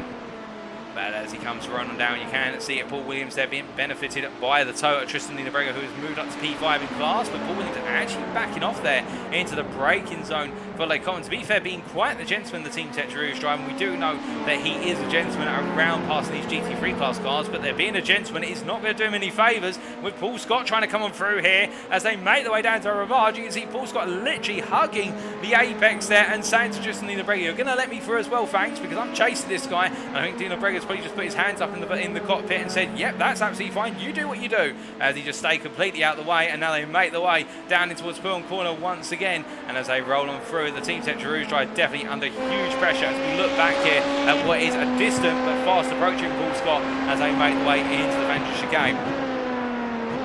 Now as they roll away and through, of course, Paul Williams at this point, we're not sure what he'll do when the two come together. Will they battle? Alternatively, Paul Williams will be thinking about fuel saving more so and let Paul Scott get ahead. That's something only we can tell with time. And as they make the way out to Stablo 1 into Stablo 2, the advantage that Williams will now have is that he's blasting a load of dirty air onto the front end of Paul Scott's car, and that's of course an actual fact. When you get closer, when you get within 1.5 seconds to 1.75 seconds of the LMP2 car in front, you start to feel the dirty air coming off the car in front. There's that tow down the straight towards that dirty air into the corners, and now that will start to heat up the front part of what is Paul Scott's car, particularly the front tyres, and they will start to experience a bit of additional wear on top of what already is being generated by the pace he's displaying as they make the way out to turn 19. But Paul Williams keeping Scott honest here as they make the way down, and we've got Jonathan Collins into the pit lane. As I look at my commentary box window, he drops to P9 as he makes his way on through, but Paul Williams goes a bit deep, and well, Paul Scott's going to come on through here, and well, the battle we were expecting, in the end Paul Williams simply goes deep, and now they make the way up towards Eau Rouge and Raidillon. I wonder whether this is intentional from Paul Williams to just run a little bit wide and therefore tuck into the slipstream, because you can see now in the draft here that gap comes back down to 4 tenths of a second, less than 4 tenths of a second when they get onto the Kemmel Straight. And I think Paul Williams may be playing a little bit of tactics as we see Paul Scott weaving slightly to the outside line. Paul Williams looks to the inside, but that's more to burn off a bit of excess speed by simply lifting and coasting on that tighter line rather than trying to go for a move. And well, Paul Scott now in that driving seat for P5. Can he break away? That will be the big question. But speaking of breaking away, it is the case that Stephan Wessels continues to break away from Paul Walton, but that last time around, both of them near identical laps. So Stephan Wessels, the race leader, at 203.83, Paul Walton at 203.84, and I wonder now whether Walton's done a little bit of fuel saving, and now he's going back on the offensive to close the delta down. We'll have to wait and see. The pit stops are coming up soon. We are almost at the 40-minute mark. We're at 34.5 minutes, so we will be expected to start to see some scheduled stops very soon, perhaps at the end of this lap even. We normally see them around the 35 to 45-minute mark, and well, time will tell. But meanwhile, as we look for our LMP2 drives, we must also think there's GT3s in the racing here as well. It is the case that Lucas Romano is lonesome here, a lap ahead of P2 man, the GT3 Pro class, Sean Scooter, and just enjoying the race. As we say hello to Lucas Romano in the YouTube chat, and also to Phil McDougall, who was from, of course, CXR Project back competing in the Apex Racing Academy lobby earlier this week and had some very strong results there. Well, a strong result there for Phil McDougall, as meanwhile Lucas Romano here pushing on all the same, rolling down into Le Common. Well, speaking of pit stops on the schedule, it is the case we can see Mark Baker coming in from P3 in the LMP2 AM class. He's making his way on in. That will lift a number of drivers up position. We're not seeing any signs from anybody else at this moment in time. Although we can see there, Elwin Sykes, well, he's going very slowly, but to be fair, that's because the Racing Team Astra Orange driving the GT3 AM class is letting what is Williams and Scott through. And look at Paul Williams there. We said about, was he intentionally going to latch himself onto the back of Paul Scott? There's your answer, because because ever since Paul Scott's got ahead, he's not running away, and Paul Williams is staying right there with him. And well, I think the Team Tetra Rouge driver had this all lined up in terms of strategy. It could have a major implication later on in the race. We will have to wait and see as he looks at a move around the outside of Paul Scott here, picking up that toe, but in the end it backs it off. And well, I think that was a sign of forcing Paul Scott to commit to the inside line, and that will only hurt Paul Scott's tyres because he's got to turn through a much narrower line into the apex, and that puts extra wear in the car as they make the way on down. But of course, them doing these little battling moments will mean that gap between them and Baz Beecham will open up, and that gap has opened up over the last 2 laps from 4.3 seconds to 4.8 seconds. And well, I think Baz Beecham will be feeling as though he's got a bit in his cap now with regards to the pace he's displaying, and could he be on for a potential P4, P3 come the end? A long way to go, but definitely something in the theory. But as they roll on down here, we do look from what is the battle for P4 in the LMP2 AM class to what is our P4 driver in the GT3 AM class, and that is Elwin Sykes, who is continuing to press on here as he makes his way down towards the Fangio chicane. He's got Sam Hollerton, Sam Holman, I should say, for Hollerton Racing. Please excuse my manners, as they make the way on through, and Holman will be coming through in short order. 37 minutes in, still plenty of distance for the GT3 AM driver here, and he'll be thinking about trying to close up to Mark Sykes, who in turn the P3 driver in the AM class of the GT3s, currently 18.6 seconds off of Mark Arrowsmith, and gradually falling back, particularly as he's just had to lift out in the run to Blanchimont, with both Collins and Williams coming on through. But as they make the way through the corners here, we do look to one is Jonathan Collins, and will run in P9. He's effectively a lap down on his peers now, given the fact he had that earlier moment in the race. And well, the privateer here, I think, just soldiering on it, is going to try and pick up the pieces when others drop it. But meanwhile, we have got Baz Beecham into the pits. He's just gone past my commentary box window, and it is the case that he's coming from P4 in the LMP2 AM class, and now Jonathan Collins will be looking at this and thinking, can he gain some places much later on in the race? As meanwhile, we do look to what is there Mark Arrowsmith running P2 in the GT3 AM class, and the privateer, well, he makes his way through Les Combes, and well, pushing on with a deficit of 7.5 seconds to Lorenzo Gualtieri, who is the leader of the GT3 AM class. And Mark Arrowsmith, since being passed, has not really put a foot wrong, to be fair, so far. That last lap of 2:19.49, his best lap of the race, 2:19.1. Lorenzo Gualtieri, by comparison, running a second a lap faster. I think Arrowsmith may have anticipated that, given the relative pace of the two that's been displayed since the start of the season. But right now, Arrowsmith focusing on that P2 position, and Mark Sykes behind him, not matching him for pace, running a little bit slow, a couple of attempts a lap slower right now. As meanwhile, oh goodness me, that's Sean Scudder who's turned. Now where is that? I think that's at Ravage corner, and well, I'm not sure if there's been a bit of a moment for the Racing Team Astra Blue driver with another driver, whether he's just got it wrong, but he was pointing sideways. He's got himself back up to speed. He is P2 in the GT3 Pro class, in a rather depleted class here today, and he is a lap down still on Lucas Mano, the leader, but he is 1.5 minutes ahead of Gus Franken by comparison, so that won't cost him too dearly in the grand scheme of things, but he won't want to keep having moments like that if he wants to finish P2 in the class by the end of the proceedings.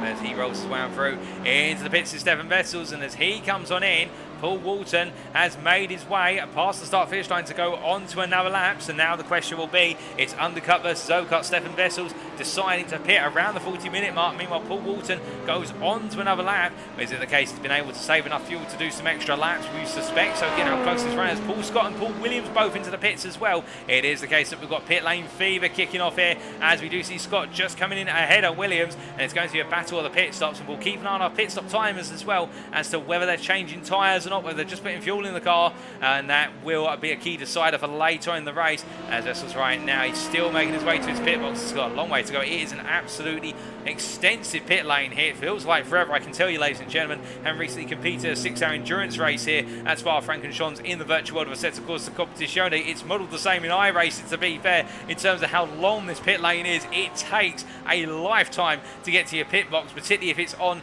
what is the run out of La Source up towards Eau Rouge and Raidillon. But Wessels makes it to his pit box in form, and now we wait to find out how the story plays out. And meanwhile, Lorenzo Gualtieri, who we cut to here, the Racing Team Astra Orange driver, will he be thinking about a pit stop? He's got a lot of options on the table with an advantage of 7.7 seconds over Mark Arrowsmith, and I don't think he has to worry about losing potential places at this time, or if he does, it'll be more because of the strategy he deploys if he changes tyres, whereas some of the other drivers decide just to take fuel. We will I'll wait and see, because of course our pit stops for our drivers just taking fuel on board is about 33 to 35 seconds. If they're adding tyres into that, it's normally about a minute and 3 seconds, as meanwhile Wessels leaves the pit lane, and as he does, a pit time there of 33 seconds. He should put fuel in the car from what we can gather, and he goes on to another lap of racing. Now the question will be with Paul Walton, what is a minute and 20 seconds up the road, a minute 21 by the time he gets to the end of the run down towards Lecombe. Well, what about Williams and Scott? Well, Paul Williams is back ahead of Paul Scott here from doing a little bit of fuel saving, and it's terrible in the pit stops there, with Paul Williams only being stationary for 32.5 seconds, Paul Scott being stationary for 34 seconds as they come through. That is just in front of them. That is Baz Amicha making his way through as well, and Mark Baker's further up the road. And well, what the complexion has changed here. Baz Amicha jumping his way to P4 as they roll on through. And Paul Walton is now into the pit lane. So we have got a battle for P4 after the pit stops, the opening pit stops, that is in the LMP AM class. And now we have the question, of course, of how it's going to play out in the battle for the lead of the class, with Paul Walton in the pit lane. Stephan Wessels right now making his way through corner. Time will tell in the near future, and we'll bring you all that and more in short order. As meanwhile, Baz Meacham trying to break away here whilst he's on the warmer tyres, and Paul Williams understeering a little bit wide there at X corner, but trying to get temperature in those tyres to go hunting after the Welshman in front of him. As they roll on down and around through Paul on here, down through 10 and 11, up to the chicane at turns 12 and 13. It is the case that Paul Scott, I don't think he will be too angry at the fact he's come out behind Paul Williams. I think he will know immediately that Williams was always going to fuel safe behind him, and now Paul Scott's got to try and find a way to undermine the strategic smarts of Paul Williams. We'll wait and see how that plays out, but meanwhile, I can tell you that Paul Walton still stationary in the pits. Where's Stephan Wessels? Well, he's making his way down into the bus stop chicane, and as he rolls and he goes a bit deep, and that's going to cost him about half a second, getting it all wrong there as he rolled on through. That shows you how hard Wessels is pushing right now, and could that be a potential decider after this first round of pit stops? Remember, it was the case that Wessels was the first to pit, and he was leading at the time. He makes his way through La Source. Paul Walton exits his pit box here. He's going to go across the limiter line. He's going to go uphill very shortly. As you see Sean Scooter there going past with a damaged car, and as Walton goes uphill here, it's the case Wessels is nowhere to be seen by the looks of things. Although I say that, there's Walton and there's Stephan Wessels. It's the case that Walton is out ahead, and as they make their way down the Kimmel Straight, I think that lock-up into the bus stop chicane is what has cost Wessels massively. And now as they make their way down to the braking zone for Lecombe, they make their way past the wounded Sean Scooter through the complex to turns 5 to 7, and it is the case that Paul Walton has taken the lead of the class by a margin of 1.6 seconds. So I don't in fact think that that lock-up has completely contributed to it, but it will have definitely made it so that Wessels was not in the tow, making their way onto the Kimmel Straight, and perhaps that has been the difference in the story, as now it's the case that Wessels has got to go hunting. Both of them had very similar pit times. It was the case that Paul Walton in fact was stationary in the pit for a little bit longer, by a second longer, and I think Wessels may not have had the best of outlaps either. But meanwhile, Paul Williams has found his way past Baz Meacham in the run down towards Lecombe, and now we've got Paul Scott trying to find his way on through as the three drivers roll their way through Ix, and we ride on board with the rearmost driver here of Paul Scott from NXTGEN Racing as he looks at potential overtake. But as he comes down into turn number 10, you see how Baz Meacham very close to the back of Paul Williams, in fact trying to put that fight on here, and Paul Scott I think just watching and waiting in the wings as we're hitting Lorenzo Gualtieri and Mark Arrowsmith into the pits in the GT3 AM class, and Paul Scott closing up here as the battle for P4 in the LMP AM class rages on, rolling up towards Stablo 1, and as they make their way through the right hand here, three drives in quick succession, but Baz Meacham getting a little bit wrong on the corner exit, and this will be what Paul Scott needs in order to go for the move as they make their way down towards where's the bus stop chicane by Blanchimont. Now they make their way all the way through, and there's a car on the inside there, that's the GT3 of Sean Scooter, and as they make their way up into Blanchimont, Paul Scott having to lift initially. He has not got the run or the confidence in the car to go for the move, and as they make their way into the braking zone here for the bus stop chicane, no change between the three of them. I think the fact that he had Scooter on the inside there cut away a lot of his momentum, he had to tuck him behind and lift off as they exit out of the bus stop chicane. Paul Scott, they're getting a tank slapper on the exit, a snap oversteer, to put it in English, and as they make the way across that timeline, he's now got to look for an opportunity once more. As he makes his way on through, however, we do look to a new leader in the GT3 AM class, and that is Mark Sykes. He's yet to take his first pit stop, to be fair, so this may be a short-lived lead, but he can take a lap and lead it, and I think he'll be very happy with that. The Englishman from NXTGEN Racing with Sam Cases UK, running a very solid race right now, really battling for the pursuit of P2 versus Mark Arrowsmith. with Lorenzo Gualtieri and Mark Aerosmith both in the pit lane, and Gualtieri leaving his pit box now. And it's the case that Gualtieri has just put fuel in the car, and we're waiting to see if anybody else has just put fuel in the car. I think Aerosmith going for the tyre change in the pits, because right now his pit stop has exceeded, as I say. Or in fact, Mark Aerosmith with a bad pit stop. No, it is the case that he's putting tyres on. We thought he might have been leaving the pit lane after a 39-second stop, but he's definitely having a tyre change right now, so a difference in complexion. Aerosmith deciding to take the new tyres early, and meanwhile, Tristan Brega going past Elwin Sykes there, coming down through X corner, and Elwin Sykes I think lifting off and respecting the fact that Dino Brega will be coming through at some point. And will right now keep in mind the Racing Team Astra Blue driver having to make an extensive recovery drive after a first lap shunt into the wall, which has cost him very dearly. And well, right now he has recovered to P2 in class effectively, we believe around P4, P5, and he is continuing to push on. But speaking of pushing on, we can see here Vaz Beecham, the BRM driver, he has got Paul Scott trying to push on behind him in the battle for the LMP2 class P5 position. And as they make their way in to Stavlo 1, well, I think Beecham has got the traffic the worst possible time. He's right on the rear of Dino Brega coming through Stavlo 2, and that means he can't get on the throttle flat out there. He has to back off, but to be fair, he can box Paul Scott into that position, but Paul Scott's got the momentum, and as they make their way into Blanchimont, Paul Scott on the inside, Baz Beecham on the outside. I think Paul Scott may have this as they roll on through. It's the case that Scott gets ahead, but Baz Beecham stays right there with him. Under braking to the bus stop, can he look for the move?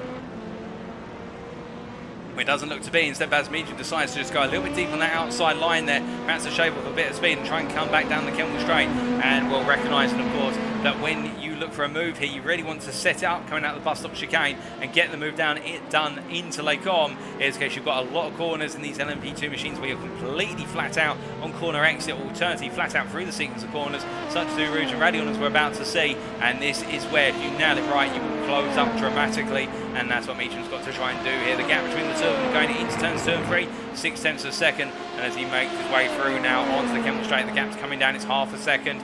Will he be close enough come the end of the straight? I don't think so. It's still half a second. Now it's less than 5 tenths of a second. And as they make their way into the braking zone, I think Beecham not close enough. As meanwhile, Mark Baker into the wall there. My goodness. And the Team Tetra Rouge driver, who was running very well at the time and was effectively P3 in the class. Where has that happened? We're trying to figure it out on our circuit map, I think, unless I'm very much mistaken. That's at Lake Com. Well, that has dropped him all the way to P6. And well, he's got Sam Holman coming on through it, and Mark Baker being very patient there and respecting the fact he's got LMP2 cars and GT3 is coming on through. But Mark Baker with one moment, it has cost him very dearly indeed, and it's opened up the door to Paul Williams now running in P3, and Paul Scott not too far behind. With Paul Scott there, and as they make their way down in towards the Fandra chicane this time, the Team Tetra Rouge driver is ahead by 2.6 seconds.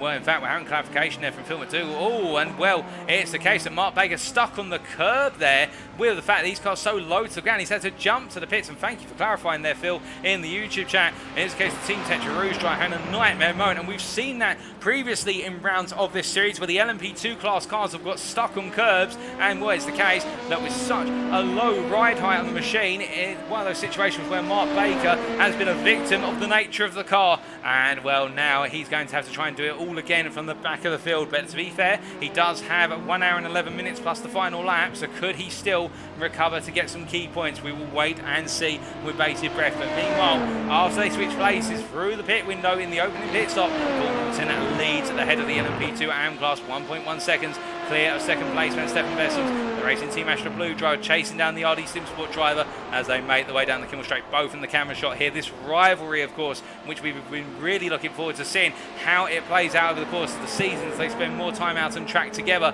And right now you can see that Wessels having to play the role of cat, whereas Walton's having to play the role of mouse here as they roll on through. And will can Wessels pounce? That will be the challenge here, because he was leading for the first stint, but Walton decided to fuel save. Now will Wessels take a similar approach, or will he go racing? That will be the big question, with both of them decide to put fuel in the car for the first stop, not to change the tyres. They'll be changing all 4 tyres in the second stop, and we will wait and see what happens. But as they make their way down, Richard Stanton into the pits, I'm hearing from P7 in the class, and we look from them to Tristan Di Brega here, making his way all the way down the Kemmel Straight in the lead of the GT3 AM class. But do keep in mind, of course, that he's already made one pit stop very early on due to damage he picked up. So that was a repair pit stop. He's also most likely put a little bit of fuel in the car, albeit not much. And he is going a bit deeper into this race, but he will need to at least take one more stop to change all 4 tyres. But we suspect there may also be a splash and dash towards the end, a third stop, if you will. And so Tristan Di Brega right now, whilst he's leading, he will be respecting the fact that he's leading only by track position, not leading on overall strategy. But at the rate he's progressing right now, we could argue he could be on course here for a podium at the rate he's moving. He is lapping very well indeed. He is matching the overall leader in the GT3 AM class once you consider all pit stops, and that is Lorenzo Gualtieri. In fact, Tristan Di Brega is going 0.2 of a second faster over the last couple of laps on average. So the Ferrari driver's got the pace, and we know the Ferrari is very strong here at Spa-Francorchamps. It has a little bit of everything, and we'll wait to see whether the South African driver can pull off a miracle recovery and even take the win. Well, that would be absolutely spectacular. He could, but I think he'd settle for P2, given the fact that it is his sister team's driver who is leading the race when he does come into the pits, and that is Lorenzo Gualtieri, who you see here with the Racing Team Astra Orange driver making his way down into the Vantage chicane. And as he rolls his way on through here and presses on towards Stavlo very soon, the next driver in the sequence is Mark Sykes. And, well, we know that Mark Sykes has moved up to P3 due to the pit stops, but do keep in mind he only took on fuel in his pit stop. He was behind Arrowsmith, Mark Arrowsmith, before the pit stops occurred. Meanwhile, Mark Arrowsmith is now dropped to 4th place as we see him here giving pursuit to Mark Sykes, only 5.2 seconds down. Mark Arrowsmith has already changed his tyres, so effectively we would believe, if everything plays out as planned and neither driver makes any major mistakes, when they come to their second round of pit stops being complete, Mark Arrowsmith will jump back into that P3 position and get ahead of Mark Sykes. But then there's nothing to say that Mark Sykes wouldn't come charging after him towards the end of the race, particularly given the fact the Ferrari driver will be on some very old tyres at the end of the race, and old tyres in these GT3 machines at Spa is a recipe for difficulty. As we can see here, Mark Arrowsmith pressing on and looking very composed right now in the number 46 machine. But as he comes on through, it is the case that Lucas Spardo sets the fastest lap in the GT3 Pro class of what is a 2:17.314, and I believe, unless I'm very much mistaken, that's the fastest lap set by any GT3 driver in either class. But Tristan Di Brega not too far behind on a 2:17.39 for the fastest lap in the GT3 AM class. So right now it is the case that Di Brega and Gualtieri are really showing their pace. It's almost matching the very best of the GT3 Pro class, and well, it is one of those situations where I think Lucas Spardo, where you have one eye over his shoulder with the fact that whilst they are in the AM class, they are very fast indeed, and worried about that for future seasons to come. But as Lucas Spardo makes his way down the Kemmel Straight in a lonely lead position here, it is the case that GT3 Pro class with only 3 drivers, Schultzgutter in P2. And he is only 6.6 seconds ahead after all the incidents and moments the 2 drivers have been in of Gus Franken. As we see the Mercedes driver here for RB Motorsport Seed here, the Dutchman is giving a hot pursuit, and will the relative pace right now, it's the case of Gus Franken a little bit slower that last lap compared to Schultzgutter, but at the same time they are relatively lapping in the same region, high 220s to low 220s, and Gus Franken able to lift off a little bit there into Blanchimont with what was Sam Holman coming through. But we will wait and see whether Gus Franken can find his way to go on the offensive and take P2 in the class. And I think given everything that's happened in the opening hour, he won't say no to that. Schultzgutter sets his fastest personal best, and that is 2:18.927. Gus Franken on this lap at 2:20.4. So it is the case that Scooter gains by another 1.5 seconds or so. As he makes his way into the braking zone here for the source, it is the case the RB Motorsport CD drive will be focused very heavily on getting the car to the end. As we're hearing, there has been a retirement from Chris Keenan from this race, P7 right now in the GT3 AM class, and Davide Favo is effectively a lap down on Chris Keenan, but will look to take that position later on if he continues on, and well, he makes it a bit deeper into this race, as we would expect to happen.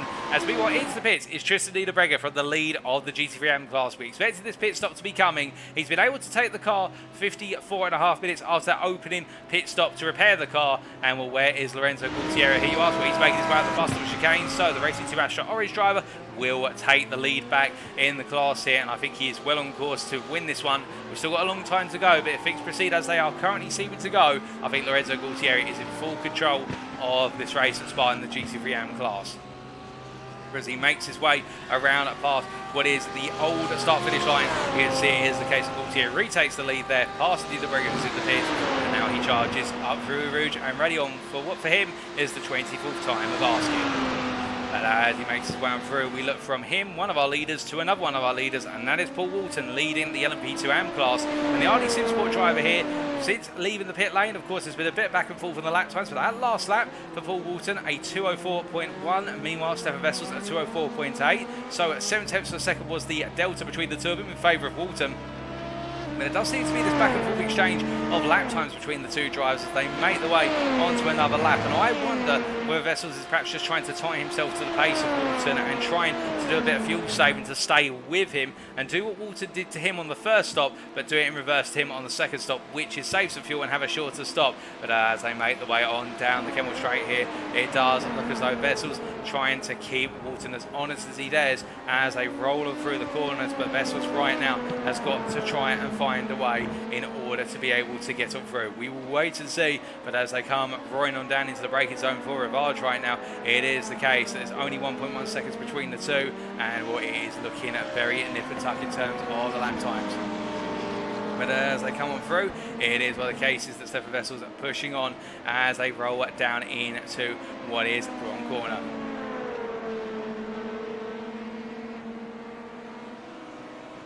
Apologies, ladies and gentlemen, we've gone a little bit quiet there. It is the case that we've just had a very slight bit of confirmation with regards to some of our drivers for the post-round interviews for tonight. So we just had to briefly look away there, but right now we can see Wessels giving that pursuit still, and as he rolls through, it is the case. No seemingly way of breaking down the defence of Walton right now other than staying with him, and we'll wait and see whether he gets ever closer to 1.2 seconds is the gap as they make the way into what is a Blanchimont once again.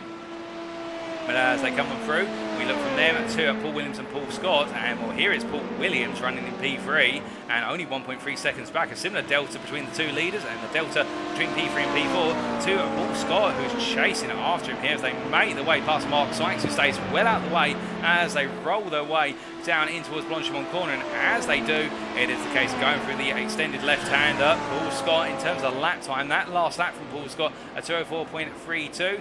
Meanwhile, it's the case Paul Williams at 2:04.66. Now as they come to the end of this lap, will we see it advance even further in the way of Paul Scott? Well, from Paul Williams at 2:04.495, Paul Scott at 2:04.270. I think Paul Scott's looking to go on the offensive soon. He's just gained another 2.5 tenths on Paul Williams, but now he will win that dirty air, and he feels it immediately running a little bit wide there at the source, and that's cost him the best part of 4.5 tenths as they make their way up towards Eau Rouge and Raidillon.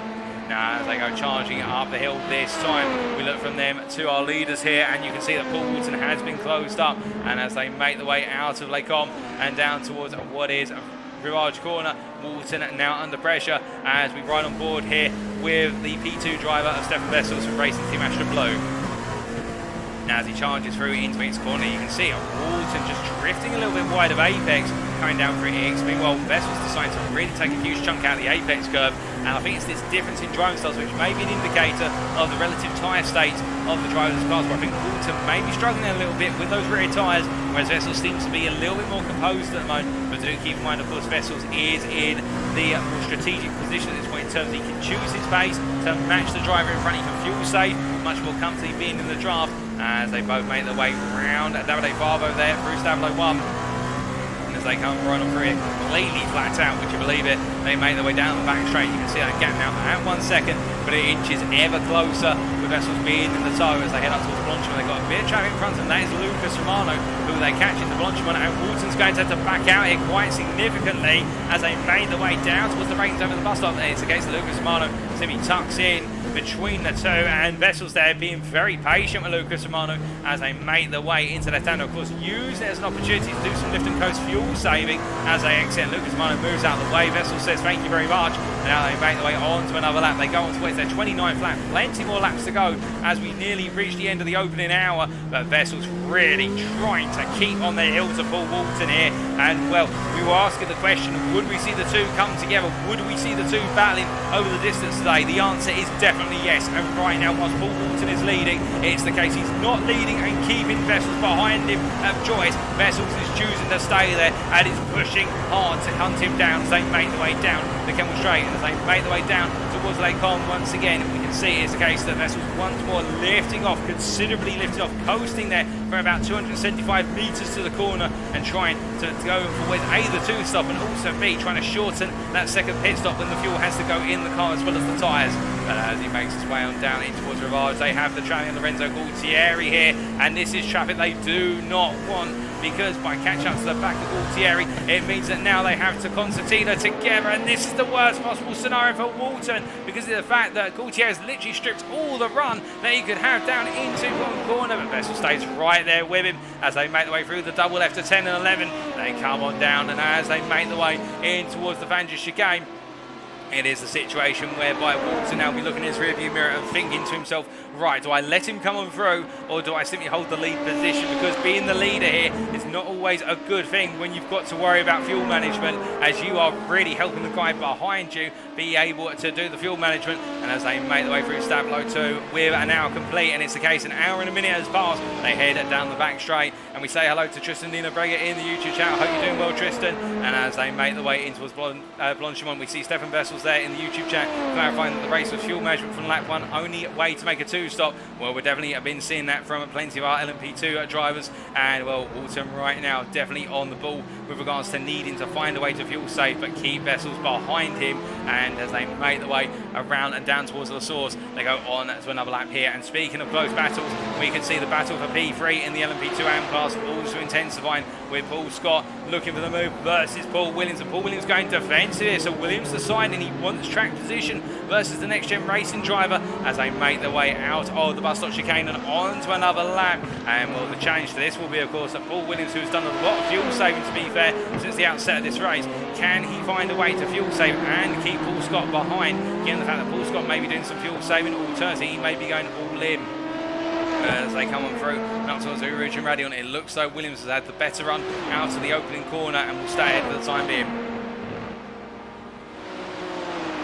As they make the way over the hill and now onto the Kentwell Straight, you can see as the case they've got Lucas Romano just ahead, and we'll catch up to Lucas Romano very quickly. You see Paul Williams there literally get as close as he dared to the back of Romano, and now into the braking zone, and Paul Scott goes for it. They're in the draft, and well, that came from quite far back, but in the end, Paul Scott blistering his way on through. I think Paul Williams was caught napping there with regards to the move for P3, but Paul Scott getting the job done on the brakes. Well done, that man. And now as they make their way down towards the Rouge corner, the Next Gen Racing driver, I think he feels as though he's going racing. He's not too worried about conserving the car, but will that come back to haunt him a little bit later on? That'll be the question, but definitely a bold move. And to be fair, credits where it's due. He's made it count. He is bold on the brakes, and well, Paul Scott definitely, I think, sending shivers to Paul Williams as they make their way down through Bouillon.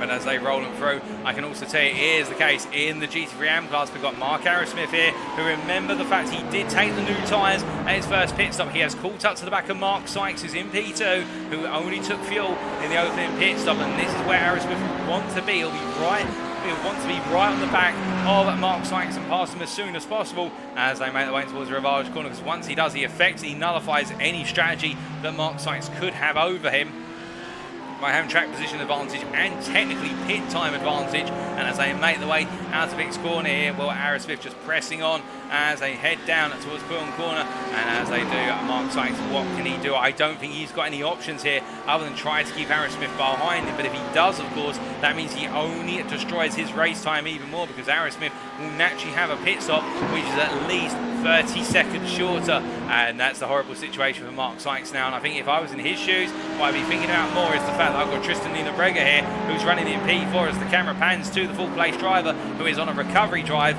And right now, Dinabrega, who only took fuel at his first pit stop, is literally surging through the order and putting race leading pace here with that last lap from about 2:17.8 compared to the rest of his peers. He's the only GT3 driver currently lapping in the 2:17s, to give you an idea, out of the pros and the AMs.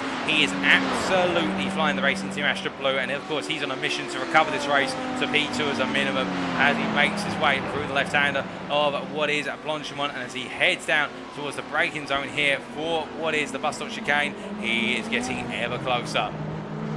And as they roll their way on through, it is the case of Dinabrega, the number 70 driver, trying to anticipate that potential move as we ride on board. And well, where can he go versus Arrowsmith? Well, looking at the sector times, it does seem as though he is sub-sector 2 where Tristan Brega is the strongest of the three of them. And to give you an idea of where subsector 2 is, ladies and gentlemen, I do believe that is the run from LMP all the way out of Ix. And, well, not too many overtaking opportunities through what is Ix, or necessarily Ravage, but definitely through LMP. And we'll need Brega here as he rolls his way out through Eau Rouge, and Raidillon taking a bit of apex curve there. You can just see how unsettled the car. He had to dabble the steering wheel, had to find the steering wheel to get the rear to settle down in time. And as they make their way down the Kemmel Straight, no change this time, way too far back to look for the move, and instead just being patient. I think he also respects the fact that Aerosmith is on a different strategy, that Aerosmith has already taken those fresh tyres, so therefore as we see Aerosmith phase in and out, a bit of connectivity issues there for Aerosmith. Hopefully that doesn't come back to hurt him later in the race, but right now as they make their way out of turn 7 and down towards the Rouge, you can see that Mark Sykes really under that pressure, as Mark Sykes goes defensive, and Aerosmith locks up a little bit under braking here into Ravage, and Tristan Brega now has to watch very closely as all three drivers roll the way through X corner. Now who will be the first to flinch here? Who will be the first to look for the move? They make the way down towards the braking zone corner, and Aerosmith, will he look to Dina Brega? Will he look to defend? No, they all stay line astern, but as they roll on through, you see Dina Brega's able to carry more momentum through the double left, and as they head down towards Fangin, it's going to be very close. Aerosmith hills to the outside, Dina Brega up the inside here, and I think Aerosmith recognises in turn that Dina Brega is not on the same race strategy. Oh goodness me, Mark Aerosmith onto the gravel and into the wall there, just a tiny bit too much apex curve on what was the Fangin chicane into the wall, and that's a jump to the pit, so what was looking to be a superb drive for Aerosmith, and it's a retirement for Aerosmith. That is very unfortunate as we now come back to Mark Sykes. Well, I think Aerosmith there with the damage to the car and deciding that it's not going to be recoverable, but right now Mark Sykes in P2, where he's got Dina Brega going up his inside into Blanchimont here, and well, the Briton just letting Dina Brega take that line. I think Mark Sykes recognising here right now he's got a P3 on the cards. He doesn't need to do anything with Aerosmith jumping into the pits. I don't know if he'll know that Aerosmith has immediately had to retire the car, but if he is aware of that, then he will effectively be looking to cruise to a P3 finish with Elwyn Sykes the best part of what is over 39 seconds down, almost 40 seconds, and this is looking good for the Briton as he rolls his way through La Source with only 53 minutes of racing to go. But as he comes out of La Source and now makes his way to Rouge and Raidillon, where is Elwyn Sykes? Well, here he is, and Avifa running in P4. He has got a lap over James Slates, who's running at P6 at the moment. In fact, he's got almost 2 laps, I think, over James Slates. As they make their way down to the bus stop, we once again see our LMP2 class leaders coming on through the bus stop chicane, and that's Stephan Wessels ahead of Walton. But meanwhile, whilst they're battling for the lead, Paul Williams is under pressure again from Paul Scott. He got back ahead of Paul Scott moments ago. We didn't see that on camera, but as they make their way down to the braking zone for the bus stop chicane, Williams going defensive. He wants to try and keep Paul Scott behind him, but Paul Scott looking very aggressive and behind, and that's Jonathan Collins, who is a lap down. So Collins right now, I think he's got the faster pace. He'll want to come through, but he's put fresh tyres on the car, but I think he's going to have to be a little bit patient here, given the fact that to unlap himself, he's got to show a considerable pace advantage. He can't just simply dive up the inside of the pair of them, as otherwise the blue flags will wave and he'll be required to give the place back, or in terms of relinquish the lap to these drivers as they make the way around the circuit. So a difficult time ahead for Jonathan Collins, unless he decides just to tuck in and watch at this point in the race, given the fact he is 20 seconds down on P8 man Mark Baker. But Paul Williams right now, he's got Paul Scott who looks to the inside here, and well, this time I think Williams, knowing that Paul Scott got so close in the run onto the Kemmel Straight, does not try to fight it. Instead he tucks in behind, and Paul Williams down to P4, Paul Scott up to P3 as they make their way through Lecom once more. But I would suspect that Paul Scott, pushing as hard as he is right now, he is prone to perhaps 1 or 2 minor errors, and is also perhaps stripping some extra life out of those tyres. And keep in mind that both drivers have yet to change their tyres. It is the case they are both running on the tyres they started this race on, and well, those tyres will now be really starting to feel the wear. The pain will be building on those tyres, particularly the rears that have to go through so much work in these cars. And as they make their way down through Bouillon Corner, Paul Scott of course pushing on as much as he dares. As they roll the way on down, it is the case that Paul Scott will be thinking about the strategy. He'll be thinking about what has Williams got in the back pocket, what has he got as an ace up his sleeve, because we know Paul Williams is the strategic master in this class. He will find a way to jump past you through pit strategy, and the Team Tetra Rouge driver here just keeping Paul Scott honest, staying right there with him. The gap between the two of them 1.1 seconds, but I think there's a bit of a change of attitude now. It's the fact that Paul Scott is starting to try and open that gap up a bit. Well, the gap's up to 1.1 seconds already. We see a flash of lights there from Paul Scott as he comes up behind. Where's Elwyn Sykes, who moves out the way into Blanchimont and stays as tight as the apex, and both of the LMP2 drivers will not have to worry about that situation as they roll their way up into the bus stop chicane. Paul Scott goes a bit deep, and that will cost him some time. I think he may also be trying to nurse the front tyres as Paul Williams into the pit lane. So it's a time for the undercut from Paul Williams, and this is a very early undercut, to be fair, with 50 minutes to go. Is this the right time? Well, Williams seems to think it is the right time to pit, but I do wonder whether this might be a bit of a gamble too far. We will wait and see. I'm sure he knows what he's doing, but has he gone too soon? As Baz Meacham moves up to P4, he wasn't too far behind that battle, running in P5 only moments ago. As he rolls his way on to another lap, we look from him to our leader in what is the GT3 AM class, Enzo Gualtieri here, who really has the circuit to himself as far as GT3s are concerned. He is the leader in the GT3 class overall. Well, I can tell you that he's gradually being called by Lucas Romano, who is matching him, if not succeeding him for pace. And as they make, surpassing him for pace. And as they make their way on through, you can see there in the rear of the picture, that is the GT3 Pro driver of Lucas Romano, who the RP Motorsport Pro driver, keeping it together nice and smooth as he makes his way down into the braking zone for La Source, and that BMW M4, the only BMW M4 we're seeing out on the circuit here in the IMB Raceway lobby today. And well, a bit of a unicorn car in this lobby, definitely a very popular car in the Apex Racing Academy lobby, but right now the Belgian putting in a very solid performance. But he's got a long way to go. He's just going to keep on pushing.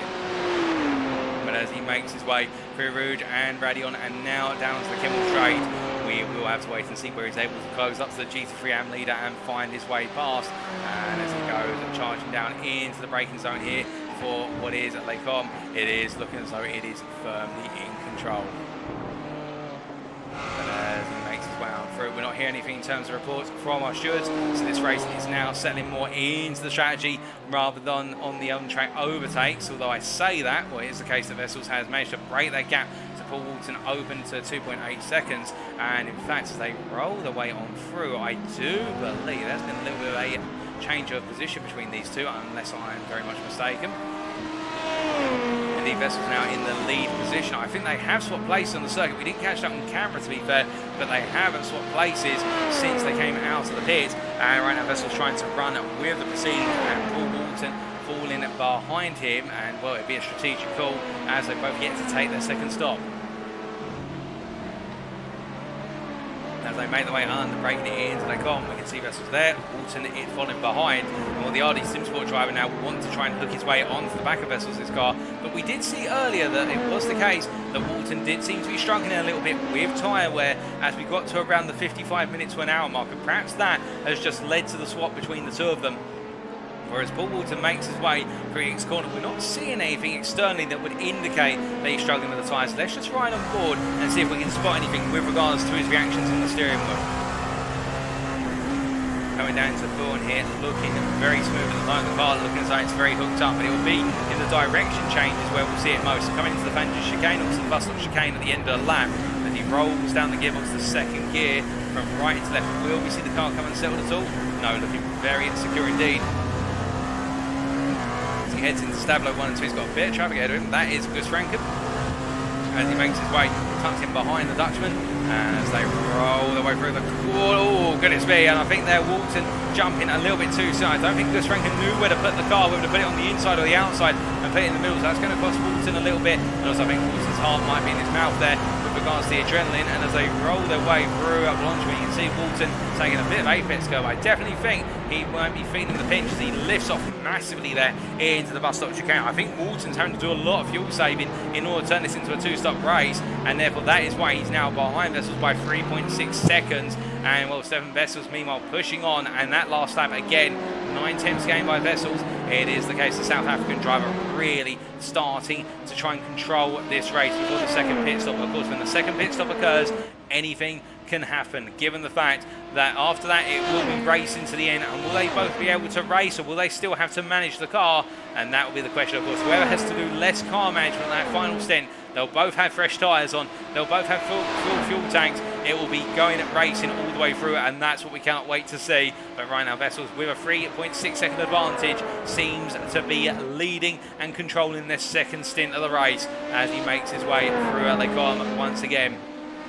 And as he does, we are hearing that Paul Williams, after his pit stop, has come out with what was a rather fast tyre change. He's come out in at P6, and in fact, he has just been, quote-unquote, lapped by Wessels, the leader in the class, as right now the Team Tetra Rouge driver's got to be thinking about hunting it down with Paul Scott. We haven't seen a reaction pit stop from Paul Scott yet, and I do wonder whether Williams has gone very, very early, but I'm going to leave it up to him. He will reveal what his plan is. He does have a plan, but it's not what we expected in terms of him pitting so early to conclude his second stint. We normally expect our second stint to come to an end, either those second pit stops to occur around about now through to 1 hour and 20 minutes, but 1 hour 25 minutes being the sort of end of the window, if you will.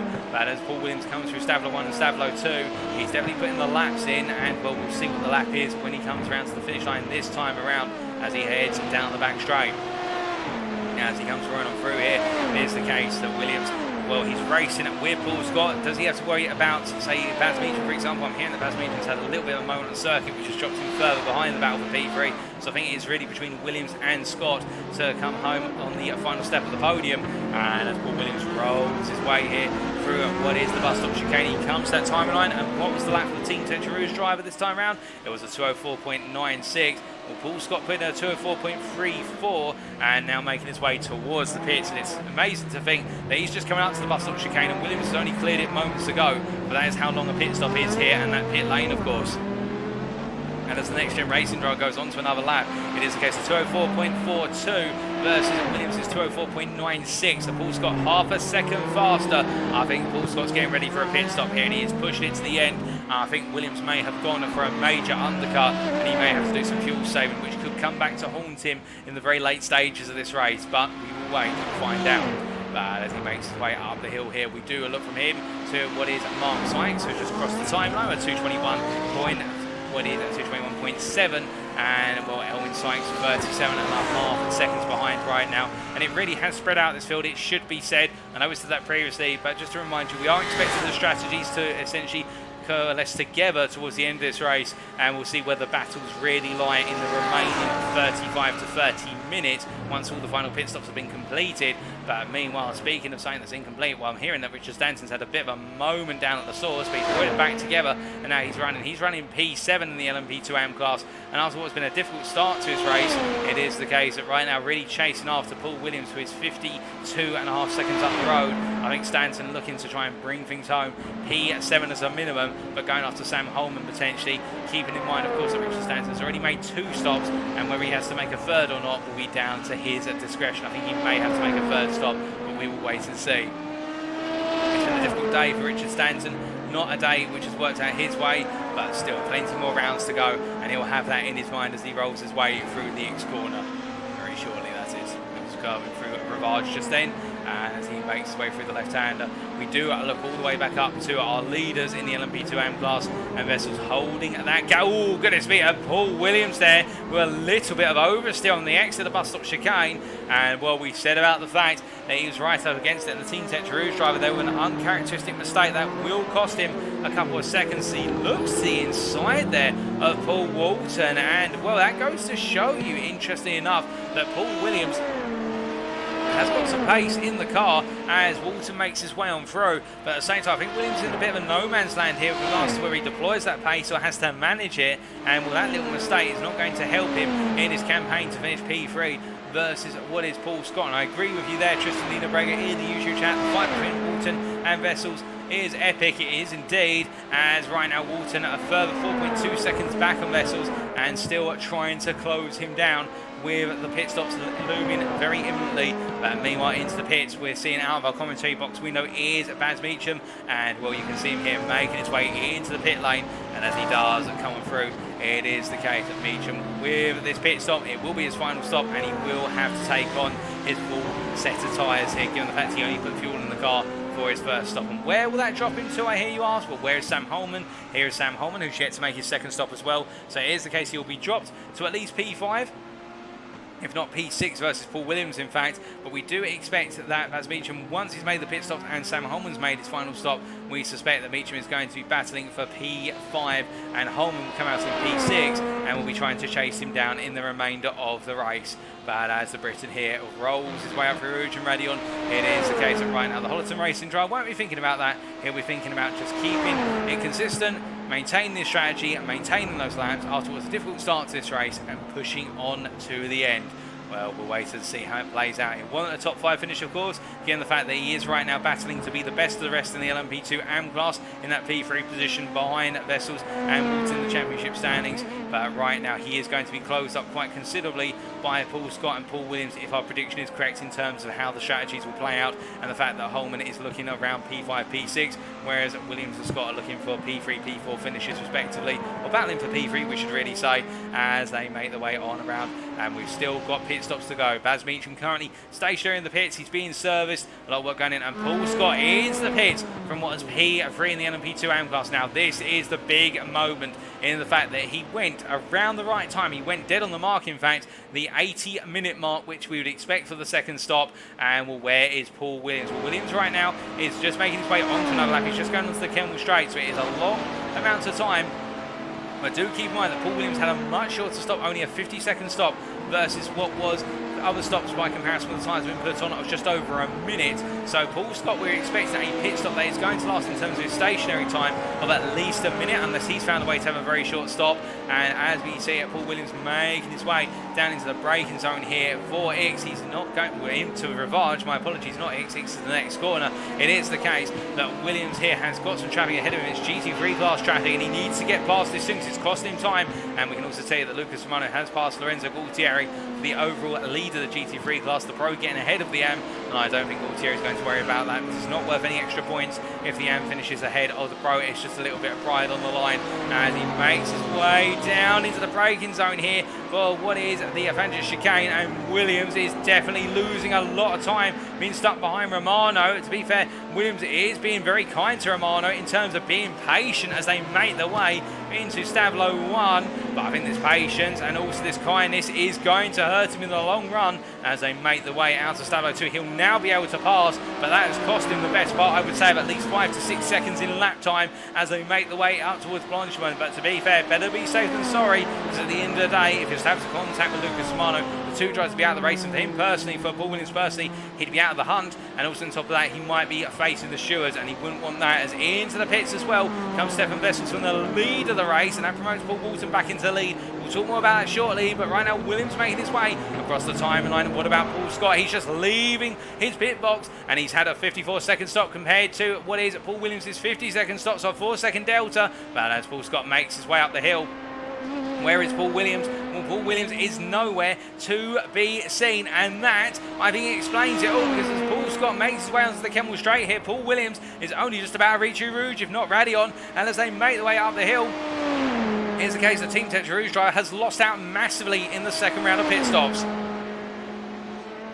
Well, the gap between the two of them now is 11 seconds. It'll be about 10.5 by the time they get to the braking zone, or in particular Paul Williams gets to the braking zone for Wesley-Com. But Williams has lost out in the strategic battle, and now with Wessels into the pit lane, he's just making his way into his pit box. It is the case that Stephan Wessels, now everything is on the line here. This will be the tyre stop. This will be where the fuel goes into the car. Meanwhile, Walton stays out on circuit. Of course, he does another lap. We would suspect that Paul Walton's going to be in, if not at the end of this lap, then definitely at the end of the lap after, given that fuel tank must be critical in terms of the amount of fuel remaining as he comes charging down. But now Walton has got to put in a qualifying lap. He has got to nail every sector here as if his life depends on it, because it will depend on it for the rest of this race. If he can come out ahead of Stephan Wessels, that could benefit him in the long run. Also, if he comes out behind, you can imagine Wessels will not want to let him go once he's ahead. But as they make the way through Stavlo here, Paul Walton in particular, it is the case that the RD Simsport driver will have that all in his mind, but his focus will only solely right now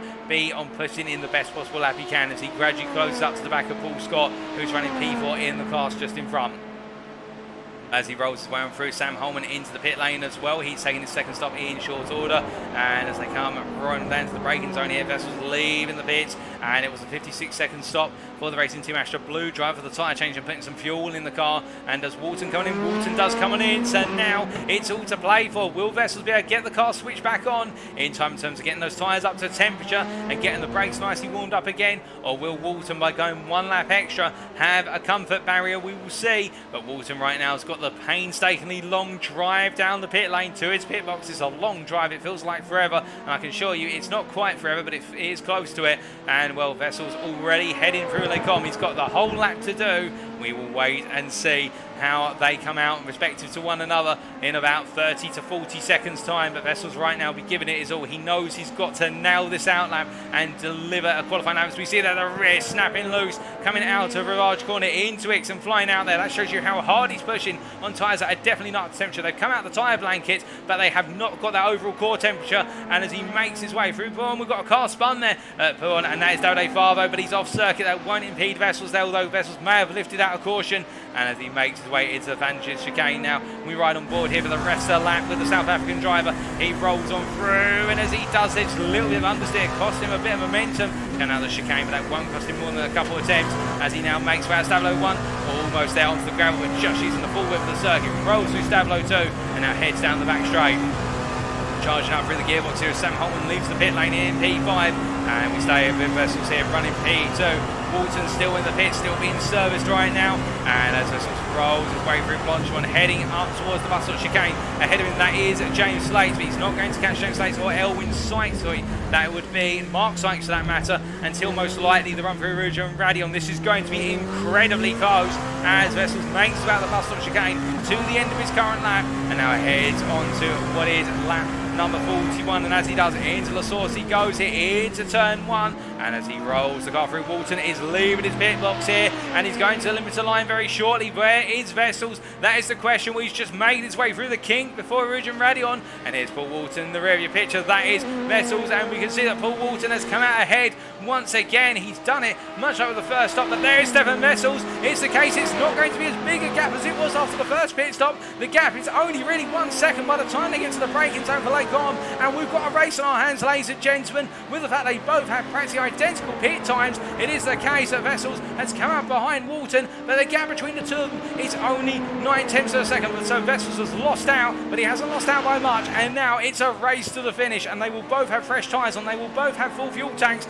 They're going racing all the way through. We have got 33 minutes plus the final lap to go, and now the question will be who will come out on top in a back and forth battle all the way through. There's no more pit stops expected from these two. It will be done on track if a pass is going to be made, and we will wait to see what happens now as the time ticks down. Meanwhile, I can tell you elsewhere on the circuit, it is the case that Richard Stanton has dropped to P6 behind Sam Holman. Of course, these two had a bit of contact earlier in the race, and Richard Stanton tucking in behind Sam Holman. I think they're on different strategies, to be fair, and I think it's the case that Holman made a quick work of Stanton. I think Stanton may have let him go through, but as they come roaring on through, it is the case that right now, rolling their way through the right-hander of La Source, we will wait to see what happens with regards to their strategies. But meanwhile, Paul Walton here, well, he's got 1.2 second advantage on Wessels, and do keep in mind, of course, the fact that as they make the way up towards Blanchimont, they will have to navigate GT3 traffic. They've had to navigate some over the course of this lap, and that is the P4, the P3, P5 duo of Mark Sykes and James Slates in the GT3 AM class. We see going a bit wrong there. That's Gus Franken losing the rear of the car into the bus stop chicane. It's little moments like that, uncontrollable moments when the drives around you get it wrong, which will also be on the minds of both Walton and also Stephan Wessels. They make their way onto another lap here, and Walton will be thinking, well, thank goodness I wasn't caught up in that instant, and Gus Franken parked himself off circuit as they make their way around the source. As they do, and now towards Rouge and Raidillon once again. We ride on board and look back at Walton's car, and to be fair, Stephan Wessels looks like a speck in the distance, but I can assure you that speck is menacing, and it will inch closer by the end of the Kemmel Straight here as they make their way down. Well, of course, there may still be some fuel saving involved here for at least the opening portion of the stint. They may have to do something to get to the very end, and as Walton rolls his way through at Les Combes, the gap is 1.2 seconds. It has opened up a little bit, but to be fair, I think both drivers settling into a rhythm, and the story will be told over what is perhaps the last 15 minutes as they close together. But right now, they both look to be just settling into a rhythm here, and neither one seems to be getting the upper hand over the other, apart from Walton having that track position and therefore the lead over Wessels. But again, anything can happen within the remaining 31 minutes plus the final lap. Let's not count it out yet. This is not Walton's by a long shot. There is a long way to go.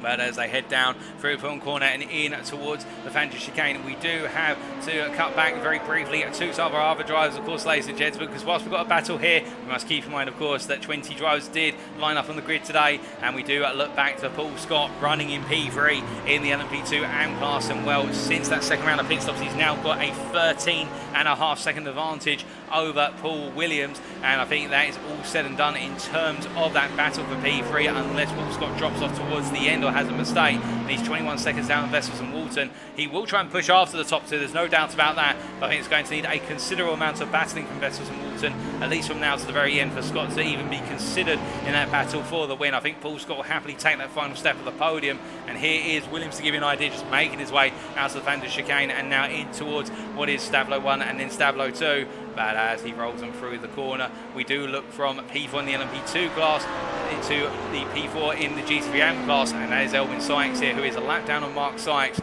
But the MP4 12C McLaren driver soldiering on here and doing a good job as he rolls his way through Blanchimont. And as he does at this point, it is the case heading down in towards the braking zone for the bus stop chicane, looking very good for a P4 finish in the end. And well, in terms of closest in the field, the closest battle is the battle between the two leaders in the LMP2 AM class. And really, this is the only battle that we do have on circuit now to be unresolved in terms of close battles on circuit, unless anything unpredictable happens, which it can. But we will stay with the two leaders here for now, as we do see Walton there making his way out to turn 7 and passing. Well, it's Tristan Dino Brega, who I think for a brief moment there will be very grateful to see two cars near him, and then it will be the case that as he will be moving out his way very shortly, or just simply not making it hard for Wessels to find a way on through on the exit of Vic's corner. You can see, in fact, Dino Brega goes a little bit deep there. I mean, he just opened the steering lock to run a bit wide coming out of Vic's corner. It is the case he'll say hi and then goodbye to the LMP2 machines, for the simple reason their pace, they do lap around here approximately 15 to 16 seconds a lap faster, and therefore they'll be disappearing off into the distance. And in fact, as we come to Tristan Dino Brega, it is the case, do keep in mind, at the start of this race he started at the back of the GT3 AM class, given the fact that it was a reverse championship order from the championship stands going into this round. Had a whack to the wall in the Kimmel Straight at the start of the race, which saw him come into the pits at the end of lap 1 after he drove the car all the way back into the pit lane, and well, he has recovered to P2. He's running 40 seconds down on Lorenzo Gualtieri. We do believe that Tristan Brega will have another pit stop. He will have a third stop on the schedule, whereas Lorenzo Gualtieri right now is doing his second and final stop. But still, this is a great recovery drive for the Racing Team Astra Blue driver, and again, I think just cements and consolidates what has been a brilliant run of form in recent rounds, and how that championship campaign has been really building up and building form. As Gualtieri makes his way to his pit box very shortly, he's just come through La Source. We do a look from Gualtieri once again, who's tucked in behind there, I believe, unless I'm mistaken. That may be what is Richard Stanton ahead. We do cut to Paul Walton here, who is now 1.5 seconds ahead of Stephan Wessels as they make their way out of La Source and up towards Eau Rouge and Raidillon for the 44th time basket. Now, as they come running through here, it is the case that Paul Walton, I think, in the fact that he's been kept so honest here, there might be a few drops of sweat in that cockpit, indeed, of both of them, as they make their way down the Kemmel Straight. And to be fair, in terms of lap time, that last lap, a 203.5 for Walton, a 203.8 for Stephan Wessels, who we now cut to, and the Racing Team Astra Blue driver here, well, it may be the case that every so often his laps fall a little bit behind, but it has to be said they're not that far behind. I think right now, both drivers here literally on the ragged edge, and to give you an idea, those lap times, mid 203s to high 203s, those are the fastest laps we have seen in the LMP2 AM class here today, and they're laps that would be competing with the LMP2 Pro class up towards the top 5 there in the Apex Racing Academy lobby. These guys are literally pushing one another into the Pro territory in terms of lap times, and I'll say maybe AM's on paper, it's definitely the case in future seasons. I have no doubt they'll be up in the Pro class as they make their way on through and heading down for on corner there, for the simple reason they have been putting in the hours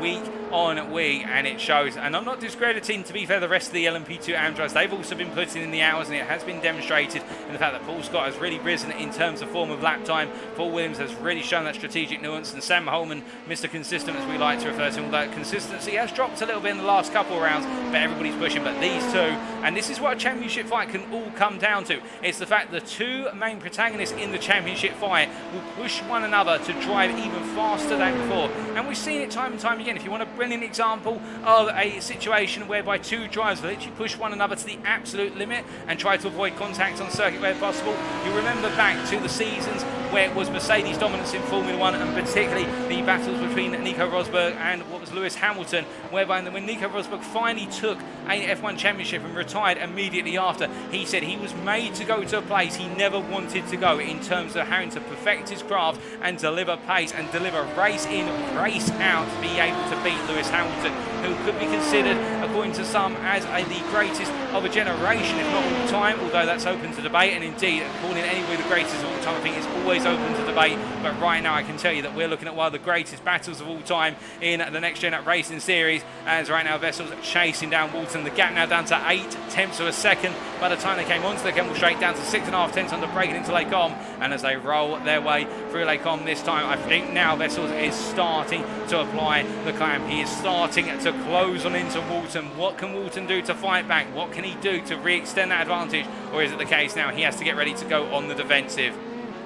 25 minutes remain, and as they roll their way down through X, it is the case that Walton still looking strong, but of course it is the case they have traffic to navigate their way through, although they've got a lot of LMP 2 class cars up ahead of them that are a lap down and to be a further lap down soon, and well, that may make things a little bit easier for the simple reason that it's the case that when you're coming up behind your own class and there's blue flags waving, your own class are expected to hold a line, or hold a line that enables you to get through rather rapidly indeed. You have to jump immediately out the way, but it is the case it can be a little bit easier because the car's very similar to what you're driving, so therefore it is the case that you can anticipate what's going to happen, whereas with a GT3 that difference in overall pace on the lap can be a surprise this late in the race, given that Walton will be more focused I think on Wessels and his own driving than he will about the drivers in front of him.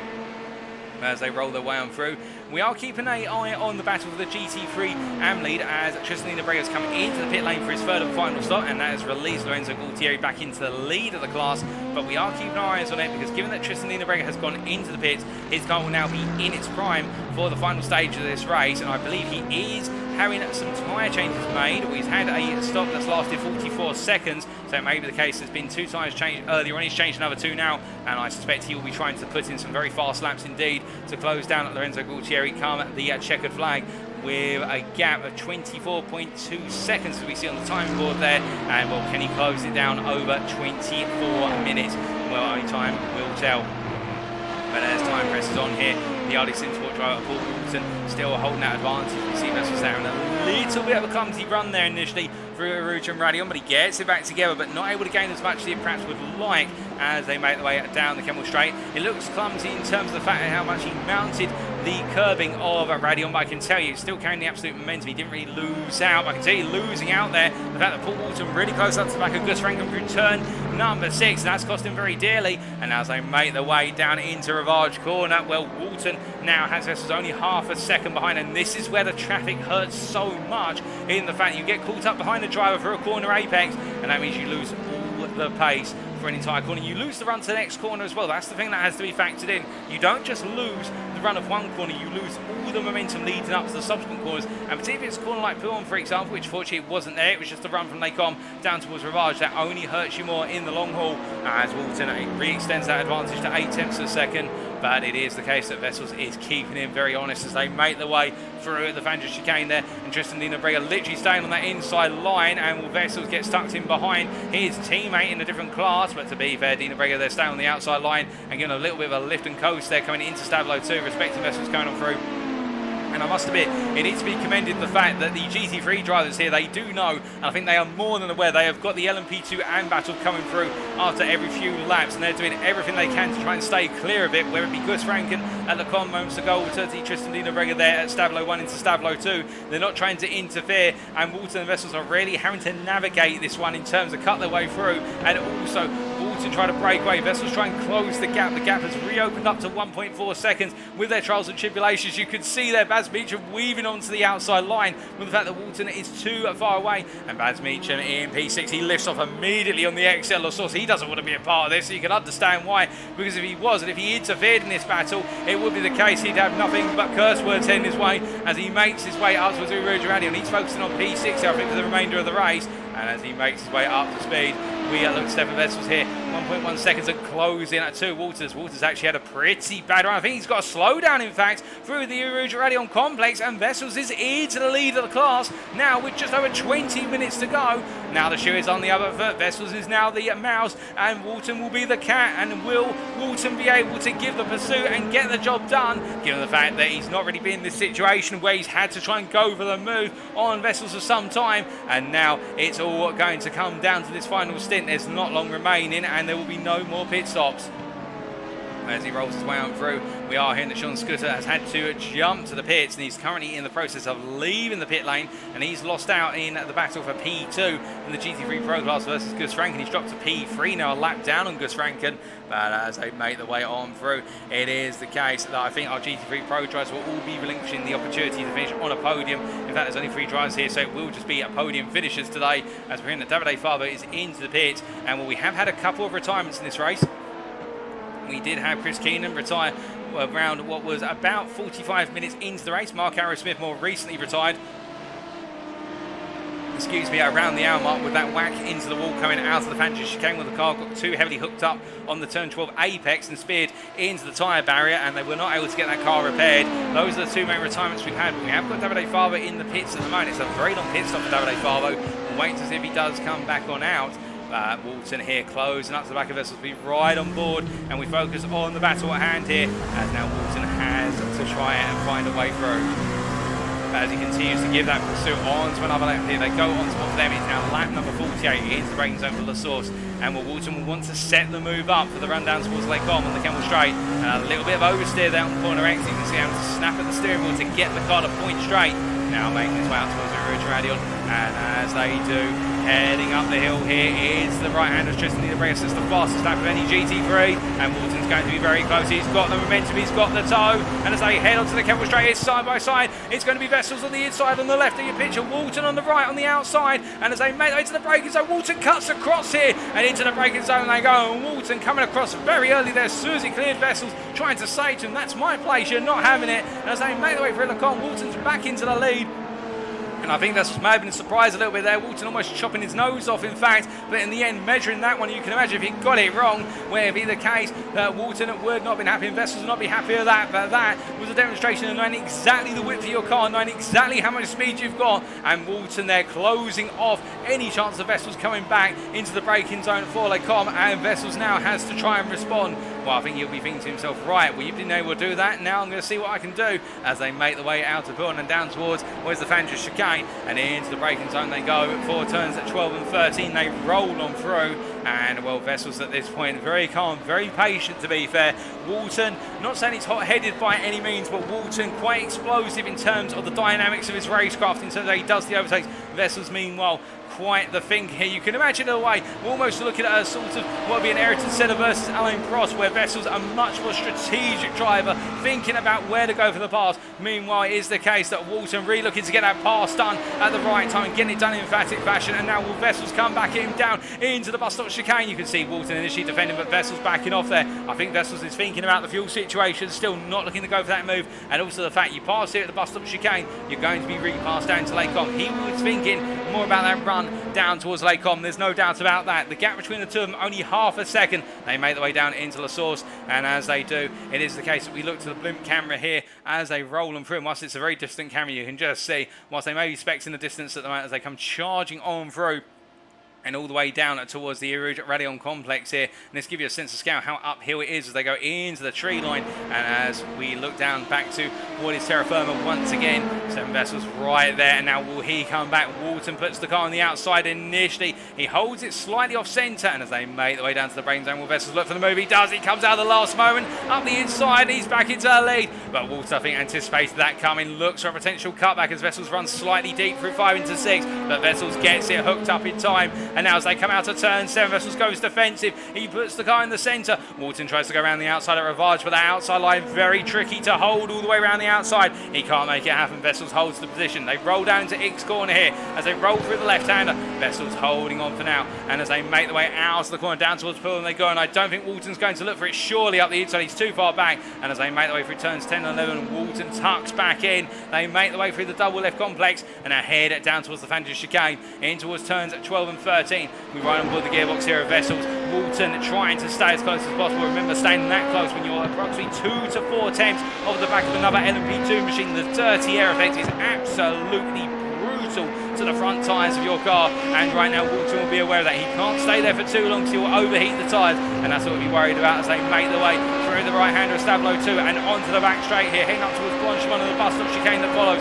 Walton inching closer here, little by little, as they head through the fast left-hander in short order. We stay on the rear end of Stephan Wessels' his car as they head down towards the braking zone with the bus stop chicane, and Walton's not close enough to consider it as they make their way through the chicane and complete another lap. And as they do, we can see that Wessels going very deep, in fact getting it wrong, under braking and taking a very tight line, and well, this is going to put Walton as close as he needs to be to have a run through Rouge and Raidillon. Well, I wonder there whether Wessels, by going deep, was perhaps hoping that Walton would take the move and get a little bit greedy, but Walton knows where he wants to make the pass. He's not going to be silly about it, and as they both run a little bit wide there, coming out of the source, both of them using the sausage curb on exit, and it is the case now. They make their way up the hill once again, and we're rolling up the hill. Fantastic camera angles here with regards to the speed at which they're going on through, and Wessels this time has got Walton right there, whether he goes defensive as they come onto the Kemmel straight, but Walton surely has got the overspeed very early here as they make their way down, but Walton's going to be made to go around the outside again, but as he does, he covers off the centre ground much like he did in the previous overtake, and Wessels immediately knows to tuck him behind. He sees it coming and knows, right, if you're going to cut across the centre, I'm going to tuck him right behind you and stay with you for the next lap as they make their way on down. This is the closest battle of the circuit, and I do apologise, ladies and gentlemen, if you are looking for some of the GT3s right now, but we're staying with this action all the way to the end, because I think this battle, we have been waiting to see these two in the LMP2 AM class go toe-to-toe for round after round. We have seen signs of it, but nothing of this scale. They have literally been running each other ragged since the start of the 2 hours, and now it's all coming down to the remaining 14 minutes plus the final lap. For as they run down through Boulogne here, the question will be, can Wessels now find a way back? It has been nip and tuck. It was the case that Walton was ahead. Wessels found his way back past, then Walton got back ahead, and now as they make their way through, oh goodness me, Wessels there, just a little bit of oversteer coming out of the Fantasy chicane. Could it be a sign of a bit of a chink in the armour appearing here as the gap opens up to a second? It's not enough to separate the toe between the two of them, but Wessels may now just be thinking about the fact he hasn't got the ability to push the car as much as he would like. It's those little moments when you're in a battle as close as this which make you start to think whether the car is going to fall apart in front of you as you make your way around such a high-speed circuit in an LMP2 machine such as Spa-Francorchamps.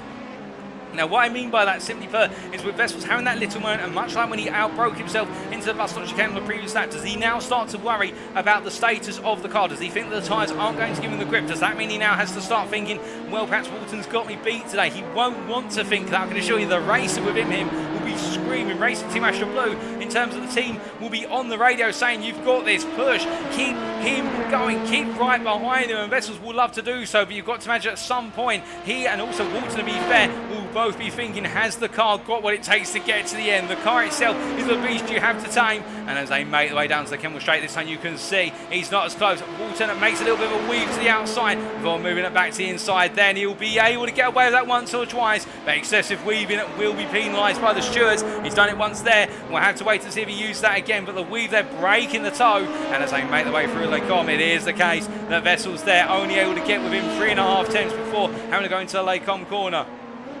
And as they roll away, friend, to be fair, with excessive weaving, ladies and gentlemen, it should be pointed out. It only be over multiple times. We're not going to have Stuart Sonny jump on the second time he does it, but we have seen in Formula 1, for example, in other series where excessive weaving can go very wrong and see drivers be taken out. But I hope we're not going to see that today, and I don't think we will.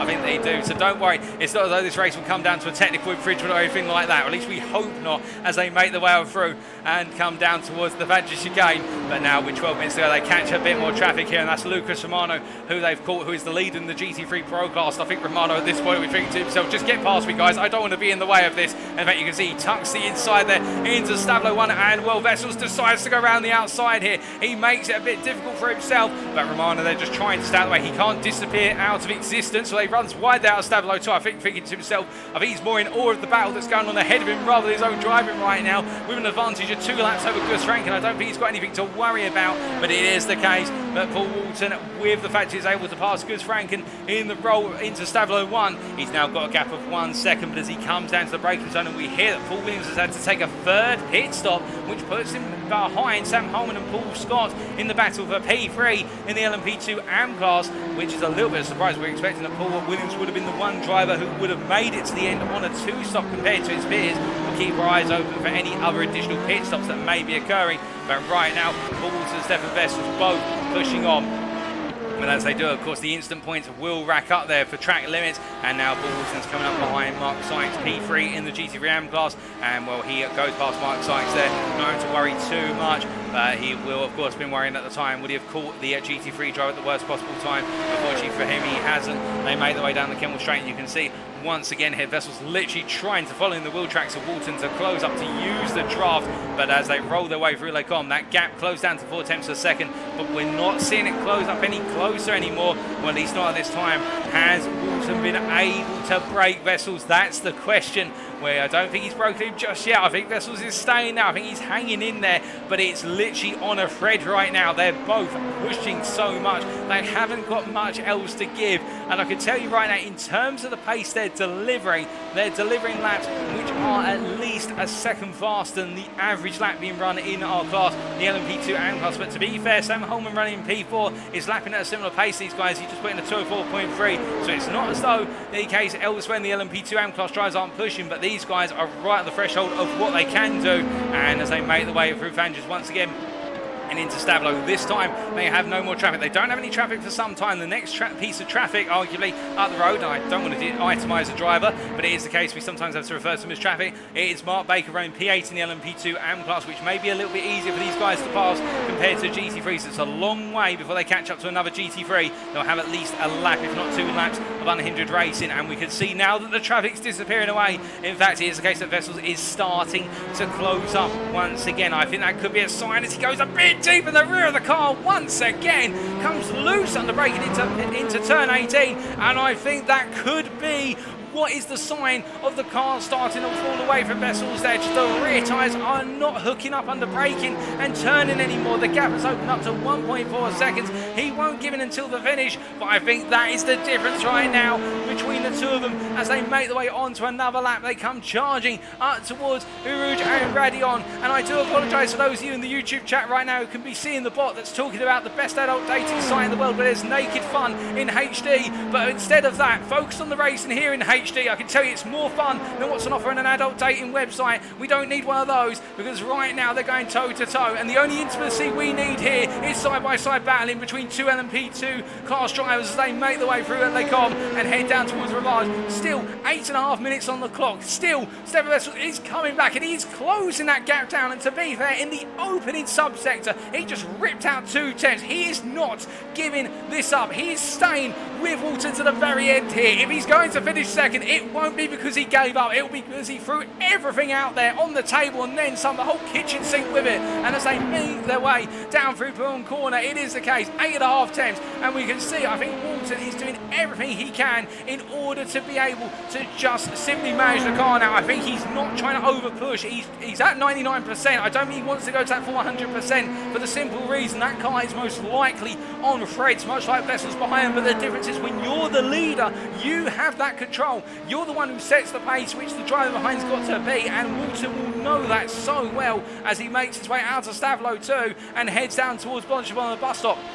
And that is the problem with Wessels. He's got to overdrive to get alongside Walton. He's got to be there, and he wants to be by the end of the run out of the bus stop chicane. He wants to be within half a second. That is the striking distance he needs as they make the way past that wonderful camera that's entrenched in the entry curve into what is the bus stop chicane. But this time Wessels gets it much more controlled. He hooks it up very nicely, and that's exactly what he needs. A little bit of a wobble there on quarter exit. That's not a problem. That's the sort of line he needs as he makes that pursuit onto another lap here, onto lap 54. There's not long to go, but he's inching close. He's just set a personal best of the race, has Stephan Wessels. 203.1. He's absolutely flying. To be fair, Paul Walton holds the fastest out at 202.66, but right now Wessels sets his fastest personal best, and that goes to show he's leaving it all to the last moment, and he's giving it everything as they make their way on towards the Kemmel Straight. You can see Walton once again with a little bob and a weave here as Wessels tries to follow him, and to be fair, he is closing. Wessels not closing the rate he would like, but he is gradually closing on in. I can see you guys and girls in both the Facebook and also the YouTube chat enjoying this as much as we are in the commentary booth right now, and I can tell you it is the case that Wessels is not going to let this one go. It is literally now only 6 minutes or so away from the checkered flag being out on their final lap.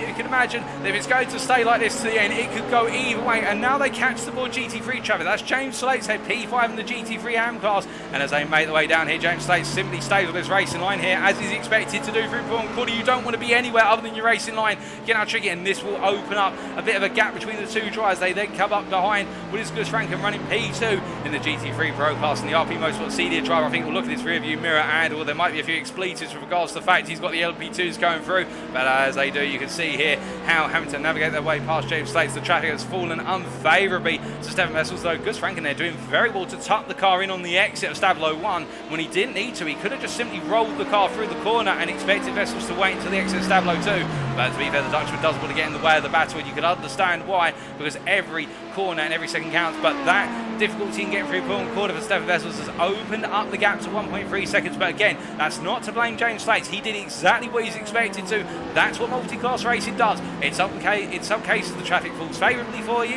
as it has for Walton. In some cases it falls unfavourably for you, as it has for Stephan Wessels, and Wessels now has got a 1.6 second gap to close down with 5 minutes on the clock. They will have 3 more laps, including the lap they've just gone on to. And well, now the question will be, can Wessels find a way to close that gap back down with not long to go? Elsewhere, I can tell you that after completing his third pit stop, Tristan Brega is putting in laps that are lighting up the timing screens in the GT3 AM class. He has got that gap between himself and Lorenzo Gualtieri down from 26 seconds when he exited the pit lane down to 17 seconds, and he has still closed it down. And I think Tristan Brega is putting in qualifying laps. I think he's seen it as a qualifying practice session down at P2 position, but I don't think he's going to have enough time of day unless Lorenzo Gualtieri gets it horrifically wrong with a limited amount of time to go. But to be fair, I wouldn't be surprised if the Lamborghini drivers completely back the car up to about 80% and put it in a bit more of a conservative fuel map if he's got the ability to do so, as they make their way on around on these final few laps. But right now, Paul Walton, the RD Sim Sport driver here, holding on, and Wessels inches closer, and you can see in the body language of the car, it's almost as if the car is skating around, in the fact that it's literally that rear end coming out of Ravage, sliding free, and he's gaining each and every time. A very loose rear end on Wessels' car, and he's giving it everything. He's literally giving it 100%, and Walton, I think, just simply keeping it about 95% and thinking every time Wessels gets close, okay, now we go to 100%, which he can do.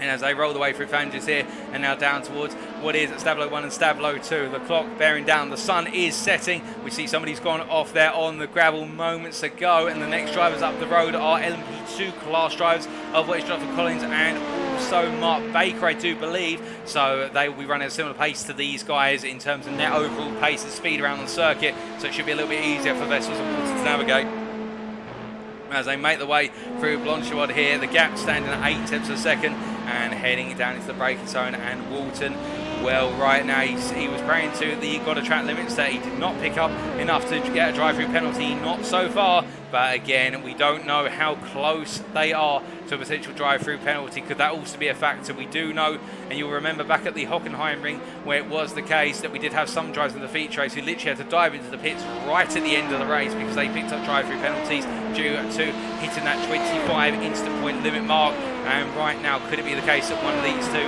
is right there, and it only takes one more to set off a drive-through penalty? We don't want it to be settled for a drive-through penalty, I can tell you that, ladies and gentlemen. That would be a heartbreaker for the racing, but it does happen. You can see Walton able to do the little bob and weave once again as they make the way on down towards Lake On. And to be fair, the way he's timing those weaves, it's not overly excessive at this point. He's just doing a little weave back and forth there, and Wessels is still gaining considerably in that toe. And as they make the way out to 6 and 7 and down towards Ravage at 8, you can see out there that is, I believe, unless I'm mistaken, that's Sean Scooter. No, in fact, Sean Scooter a bit further up the road. I actually think that's Tristan Brega here, who moves out the way for what is Jonathan Collins, and very shortly he's going to peel out the way once again. I'll simply start his racing line as both Walton and Wessels are coming on through, and Walton comes through very rapidly here and tucks in front, and once again the traffic just does not fall favourably for Stephan Wessels and it's his own teammate. And I could only imagine what Dino Brega's got going through his head right now. I think it might be the case he's thinking, oh Lord, I've just helped a teammate up and caused him to lose out in hunting down Paul Walton. Well, it hasn't cost him too much. He's lost only a couple of attempts. And then some as they make the way through what is the Vantage chicane. And Wessels once again now 1.4 seconds back and trying to close. But to be fair, it is just circumstance. And I don't think it would have happened any other way as they make the way out to Stablo 2 and onto the back straight. There will be one more lap when they come around to the start-finish line. And that will be the final lap of racing. As we do see here, Wessels pushing on, but I think it may be the case with the gap now this open going into the bus stop chicane. I think it could be all said and done unless Paul Walton makes a mistake this last run through the bus stop this penultimate run through the bus stop chicane, because the gap is 1.5 seconds, and whilst Wessels will close it by the time they get to the end of the run down the Kimmel straight into Lacombe, it will not be enough surely unless Walton makes an error now. But given the fact it's the final lap, it's the final test, who will come out on top? Walton has that advantage, he has safety, but will there be one last spin in the tail? We will wait and see as they make the way up towards Eau Rouge and Raidillon for the final time of asking. They go up the hill through the charge here with less than a minute to go, and as they come on through, the gap is 1.4 seconds. And I do think that perhaps Stephan Wessels has backed it off slightly now. Perhaps he does feel as though that's it in terms of the battle. You see Walton has got some traffic. That's Sean Scooter just up the road from him as they come into Lacombe, and that traffic has not fallen favourably for Paul Walton. And now he's got to try and find a way around it when he will. And Wessels, can he get past Sean Scooter in a much more favourable manner? He does indeed. As they make their way down, so the gap does come down to 9/10 of a second. And as they roll and free, you can see Jonathan Collins there siphoning his way out the inside of Sean Scooter as well, saying, don't mind if I do, thank you. As they roll their way out of Rivage, into X they go. The gap is still 0.8 of a second, but it is closing as Wessels pushes on here. He's going to give it one last hurrah, and to be fair, he can afford to. Again, he's got a 52-second advantage over Paul Scott in P3. If he goes off circuit and has to slam the brakes on, well, he's got the time to recover the car as they make their way out of Bourne and down towards the Vantage chicane. Well, as they do, where will the overtake happen? Well, it'd have to be at the bus stop chicane, but Wessels will need to be within about 0.5 of a second on the exit of Stablo 2 to consider the move. He's inching closer as Dalde follows into the pit lane for a very late pit stop, but Wessels is quite close as they make their way. As we've got a car spun there, that is Mark Baker spinning, but that's not going to impede either of these two. So it's the final dash down the back straight here out towards Blanchimont. They have got the traffic of Lorenzo Gualtieri, and Gualtieri there peels off the line, but then moves back onto the racing line. I think that's going to be it, because right now Wessels is stuck behind Gualtieri, and in the end it will come down to the final corners where Paul Walton, after 2 hours, holds the lead. And as he makes his way through the final corner, the checker flag waves. It is RD Simsport's Paul Walton who takes the win overall, and in the LMP2 AM class ahead of Stephan Wessels in a 2-hour battle of attrition between the two of them. And it will be Paul Scott in 53 seconds time who comes home on the podium. Meanwhile, Lorenzo Gualtieri will take the win in the GT3 AM class, 12 seconds clear of Tristan Dino Brega in the end, as we do wait to see how they all come through. Here is Tristan Dino Brega coming to the line in P2. What a recovery drive for the racing team Astra Blue driver. And in our next driver to come through, they're quite a way back, mind you. It will be what will be our third place man in the LMP2 AM class, Paul Scott here, as he makes his way up towards what is Blanchimont. He's tucked in behind, to be fair, behind Gus Rankin. So I think these two will cross the line together, and Gus Rankin will be coming home at P2 in the GT3 Pro class. And in fact, I think there Paul Scott's actually backed off to give Gus Rankin the right to finish ahead. And as they roll on through here, the RP Motorsport senior driver, well, it's been a difficult day for Gus Rankin, but he's had a few less mistakes than Sean Scooter. He will take P2 in the GT3 Pro class. It will be Paul Scott P3 in the LMP2 AM class, I should say. And then further around and making his way down the back straight. Well, what have we got to say for Lucas Romano, the RP Motorsport Pro driver? It was a depleted GT3 Pro field, but to be fair, you take the points when they're available, and Lucas Romano has not put a foot wrong compared to his peers today. And as he makes his way down towards the bus stop chicane, it's going to be another major haul of points to go into his championship bank account, and this will put him right on course to be able to control his championship campaign for the remaining 4 rounds of the season. A brilliant driver, Lucas Romano. He takes the win in the GT3 Pro class, and then more drivers to come on through still. We're going to have Sam Holman in the end finish P4, and what a recovery for the Hollerton Racing driver after that difficult start. P4 in class in the end in the LMP2 AM class, and he will finish ahead of Paul Williams on that very last-minute pit stop, having to make that third stop. I think there may have been a little bit too little fuel in the car after that second stop, and then it will be coming on further through. Well, I believe it's all said and done as Richard Stanton's also just crossed the line, ladies and gentlemen, and well, that is everybody's race complete. So let's take a look at those race results, of course subject to any stewards' inquiries. So after 2 hours of racing here at the Spa-Francorchamps circuit in round number 8 of the Next Gen Racing Proto GT3 Championship, Lobby 2 of course sponsored by IMB Raceware, it is the case that Paul Walton taking home the win in the end by 2 seconds ahead of Stephan Wessels in a nip and tuck battle between the two of them from start to finish. Paul Scott finishing 57 seconds behind the battle for lead P3 in a deserved podium, Sam Holland P4, Paul Williams P5, Baz Meacham P6, Richard Stanton P7, Mark Baker P8 and Jonathan Collins P9. And then finishing P10 overall, and that taking the win in the GT3 Pro class. Lucas Romano there at P10, ahead of Lorenzo Gaultier in P11, who took the win in the GT3 AM class. It's been some time since we've seen Gaultier in the top step, but a well-deserved drive to victory there. Tristan Niedebrega at P12, that's second place in the GT3 AM class, a recovery drive. And then Mark Sykes coming home on the final step of the GT3 AM podium in P13, another great result for the Next Gen Racing with Sam Case's UK driver. Elwin Sykes P14, ahead of Gus Franken, who took second place in the GT3 Pro class in P15, James States P16, and then Sean Scooter completing our GT3 Pro class standings with a third place in the end, and Davide Favo P18, and then behind them with what was a difficult race. In fact, those are all our drivers classified, I believe. No, in fact, we've got a couple more to come on in, my apologies. Mark Harris with P19, and then Chris Keenan P20 when all is said and done. Well, my goodness, ladies and gentlemen, what a fantastic race. And with the race complete, you know what that means? It is time for post-round interviews. Don't go anywhere. We'll be back in approximately 3 to 4 minutes, those interviews, and we'll be hearing from some of our drivers who are right in the thick of the action. You won't want to miss them.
Alrighty, ladies and gentlemen, we are back and ready for our post-round interviews with our selected drivers. And, well, you can see that on the list. We'll be hearing immediately from our winner in the LMP2 AM class, and that is Paul Walton, hearing his perspective on what was a brilliant battle between himself and Stephan Wessels. And then for our third interview, we'll be talking to Stephan Wessels to get his perspective. But they are sandwiched in between them will be Lucas Romano. We'll get to hear about what was a relatively uneventful race from the GT3 Pro driver, but still good to hear from him in the BMW M4. And we'll also be hearing, last but not least, from Paul Scott, who rounded off our LMP2 AM podium at Spa today. But without further ado, let's bring him into the interview room, and that is Paul Walton. So as he joins us in the interview room, Paul, a superb race from start to finish between yourself and Stephan Wessels. It looked incredibly intense out there, but in the end, it came down to fine margins. Would you put that there as your best win of the season today? Best race, hands down. I mean, it was just brilliant. He definitely kept me going. I mean, I wasn't expecting to have to push as hard as I did, and he definitely gave me a good race. So it was very good fun. Yeah. Oh, indeed. And breaking it down, of course, at the start of the race, we saw you, of course, starting at the back of the LMP2 AM class, and Walton, not Walton, my apologies, Wessels starting on the row in front of you, but you both charged through the field quite rapidly. And once you clear the field, it seemed as though there's this game of cat and mouse as to who would fuel save off of whom before the first pit stop. I kind of over-calculated the fuel because it's about 18 laps of fuel, which is about 36 minutes. And you can fuel save to 20 laps if you proper drag it out, which I eventually did. But I forgot to calculate the bloody, 60 odd seconds to get to your damn pit box. So that kind of put me out of it. I mean, I fuel saved a lot more than I had to, and it ended up costing me a lot more time than it needed to. Indeed, and with that slight issue with regards to the timing and the calculations, we still saw you coming out ahead of Wessels in both cases. Just take us through from your perspective, because surely your heart must have been racing when you saw Stephan Wessels coming up behind you through Eau Rouge and Raidillon as you're exiting the pit lane. It really does come up on you quickly, because by the time you're rolling in your pit box, say you've got like a 6-7 second gap, by the time you're at the top of the hill, that gap is like a second because he's at full speed already.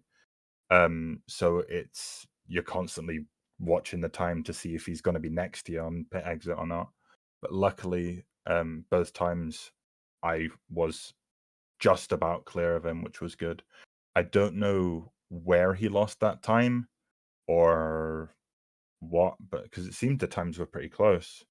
But it seemed like I jumped 5 or 6 seconds in both pit stops, so I don't know where he lost that. Indeed, well, there were a couple of months, we believe, where Stephan Wessels was having a bit of difficulty through the bus stop chicane in particular. I think you may have also seen that, particularly on the final stint where you two were going toe-to-toe, where he's just going a little bit deep. And also the traffic didn't seem to fall favourably for Stephan Wessels today. But before we come on to talking about traffic and how that was negotiated, I do have to ask, with you coming out ahead of him in both cases, did that affect your strategy in terms of the pit stops, or were you always targeting to be the lead driver in the strategy? It was a case of focusing on doing the two stop rather than where I was in terms of positioning. It's obviously easier to sit behind the car in front because you obviously grab the toe and then you can coast into the corners. But when I was in front of him, I was just doing the same thing. So he was catching up to me, and then eventually he'd pass me, and then I'd just slowly drop back from there, and then just focusing on getting the fuel strategy right. So that was my main aim. And then to get into the last stint with enough fuel to then put the battle into play. And well, speaking of the battle for that final stint, a battle lasting 35 minutes, where it seems as though the two of you were exchanging places each and every lap. Was there a point where you started to think to yourself, right, I've got to try and break away in this battle? Or was it really the case there was no difference between the two of you? It was going to take a mistake for you to be able to break away? Well, I think you've seen I picked up a slowdown with about 30 minutes to go. Yes. And that was the point where I was like, right, okay, I can't, because the moment I drop out of his toe, he's going to go, right? So my aim for that lap was to just stay in his toe and get back past him and then just drive as fast as possible. You were saying in the commentary that Paul was sitting at 95, 90%. No, I was driving the damn wheels off that thing, and he kept me going. So yeah, definitely good show from Wessels for sure. Oh, most definitely. And then I do have to ask, when we talk about traffic, of course, it did seem as though the traffic fell unfavourably for you both over the course of the race, but towards the end, it seemed as though you just managed to get ahead of some key GT3 traffic, particularly into corners such as Ix and also Pouon, and particularly on those final couple of laps. Was that a bit of a sigh of relief on that final lap when the traffic fell the way it did? I've never watched the relatives so much in my life. Like when you pass a GT3 car and then you're watching to see if the guy behind you also gets past him, and then you just watch the time go as they get stuck. It's just it takes the weight off you for sure. Oh, indeed. And coming down to the final couple of quarters through the bus stop chicane, the checkered flag lying in wait. Just tell us, what was it like to take that checkered flag? What was the feelings going through your mind? Well, coming out of I can't remember what the corner is before Blanchimont, the double right-handers, he was within touching distance, and we had a GT3 between us that basically cost him the race. Because if he was in my tow, he probably would have been about 2/10 behind me into the bus stop, and I wouldn't have blamed him if he sent it, and it probably would have, I don't know, it would have ended in a crash. Maybe he maybe would have won. It would have been entertaining for sure. But as soon as I came out of Blanchimont and into the bus stop, I was relieved because I it was hard work for 2 hours, man. It was hard work, but it was really good, really, really good. Oh, most definitely. It was solid all the way through. And taking this win, that means that you've maintained that championship lead after we've seen the two of you go toe to toe for over 2 hours. And now, with that lead in hand, albeit it's not by too many points, how are you feeling for the race when we return in 2 weeks' time at Silverstone? Um, Silverstone's definitely a track. I'm gonna have to put a lot of work into this one because it's probably my least driven track on the calendar. So I'm gonna have to put the hours in when I get back, and then hopefully I can keep it up and keep the lead up. Hopefully. Well, indeed, we'll have to wait and see whether you can do that, Paul, but time will tell in 2 weeks' time. But until then, thank you for joining us in the interview and congratulations on a hard fought but well deserved win. Perfect. Thank you. Have a good evening. You too. Bye bye.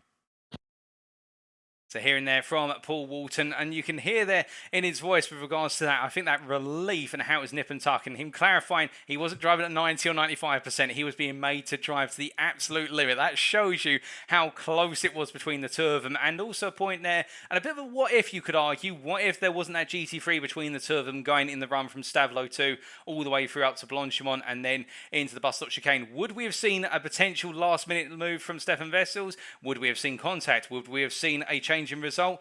Well, that's a what if. We can't know. We can only go for what's happened, but definitely I think this has set the tone now for what is going to be a thrilling final 4 rounds of racing between these two. I don't think this is over yet, and Silverstone, a circuit with these LMP2s will be going full throttle for the majority of the lap, is only going to raise the ante even more. But now, speaking of raising the ante, it is the case that he's really raised the ante within his class. It's the GT3 Pro driver, Lucas Romano, who we bring into the interview room after what was a relatively quiet but successful day at Spa-Francorchamps, taking the win. And as we bring him into the interview room now, Lucas, it looked quite quiet out there with only 3 drivers in your class out of the circuit, but you still had to get the car home. Not a single mistake over the course of the round. And also, you had to fend off some fastest lap attempts from some of the GT3 AM drivers. It seemed a good day on the whole. Good evening, Paul. Yes, it was kind of a lonely race, but the fastest lap was the only fun I had. But it was quite fun. The only off tracks I took were when trying to go for the fastest lap, so says enough, I think. Oh, indeed. And just breaking the race down, of course, we saw at the start there was quite a bit of an instant. We didn't quite see it on camera what exactly happened, but it did seem as though in the GT3s running through Rouge and Raidillon, a couple of cars did make a little bit of contact. Where were you in all of that? Yeah, I saw just a little bit of smoke in the mirrors, but I read in the YouTube chat that they had a netcode incident. Really sorry to hear about it because I think it would have been interesting seeing Trust in Space. Yeah, real sorry. Oh, Indeed. It's one of those what-ifs, but he definitely was showing quite a bit of pace similar to your own. But still, having to navigate the circuit over 2 hours. Just take us through, in terms of managing the BMW M4 GT3 over the 2 hours. We saw most drivers decide to go for their tyre change in what was the second stop, whereas I believe you decided to do the opposite. Was that always part of the plan, or did you decide to mix things up? No, I just took the tire change to get rid of it, because in Daytona I did a little bit of a mess up, so I wanted to get it out of the way. But actually, I think it wasn't the best choice, because for going for the fastest lap, I would have had a little bit more pace with fresher rubber on the end. But hey, it is what it is. Oh, most definitely. But at the same time, you kept the car clean and brought it on home in the end. And well, in picking up that win, that's one bit of good news. But I think you may have another little bit of good news in your life that you're wishing to tell. Exactly. Like in the race, I was already stressing to hear about if my girlfriend was about to give birth, but it actually happened this morning. Yeah, my daughter Emilia was born. Oh, that's wonderful news, and congratulations to yourself and also your partner and, well, your new little daughter Amelia. And I do hope she's Thank doing you very well. much. Yeah, she's doing very well. Thank you very much. Oh, that's fantastic to hear. But I do have to ask, how soon will it be before we see her behind the seat of a BMW M4 in iRacing? I hope that will take quite a few years. I don't have a second rig at the moment, so I hope she doesn't want to race too soon. Oh, well, we can dare to dream. But coming back to yourself, of course, now in control of the GT3 Pro Championship, and we've got 4 rounds to go after the 2-week break. How are you feeling for Silverstone in 2 weeks' time? Yeah, I hope there will be some more pro drivers in Silverstone, but yeah, we'll see about it. I know for sure that Derek and Peter will be back, so yeah, that's at least 2 cars extra. But yeah, I hope at a nice battle, maybe the AM drivers can join in. So let's see about it. Oh, indeed, we'll have to wait and see. But in the meantime, Lucas, thank you for joining us in the interview room. Congratulations on the win at Spa-Francorchamps, and congratulations on your new arrival as well. A brilliant way to wrap up the week for yourself and your family. And we look forward to seeing you at Silverstone. Indeed. Thank you very much, Paul. See you. Take care. So hearing there from Lucas Romano, who over the moon with regards to his new little arrival, but at the same time as well, the result today. That's very touching, of course. And indeed, it is one of those cases where we're having that anxiety that his partner could be giving birth at any potential moment to their new daughter. And I can imagine if it happened during the race, he would have been hopping straight from the sim rig to the hospital. And well, it is one of those cases. It didn't materialise that way, so he's had a double dose of good news. And I'm sure it's all happy in the Romano household. But now we must come to Stephan Wessels, our third interviewee of this evening. And, well, what a night of racing. We talked earlier to Paul Walton, who in the end came out on top. But now let's talk to his rival and see what he's got to say.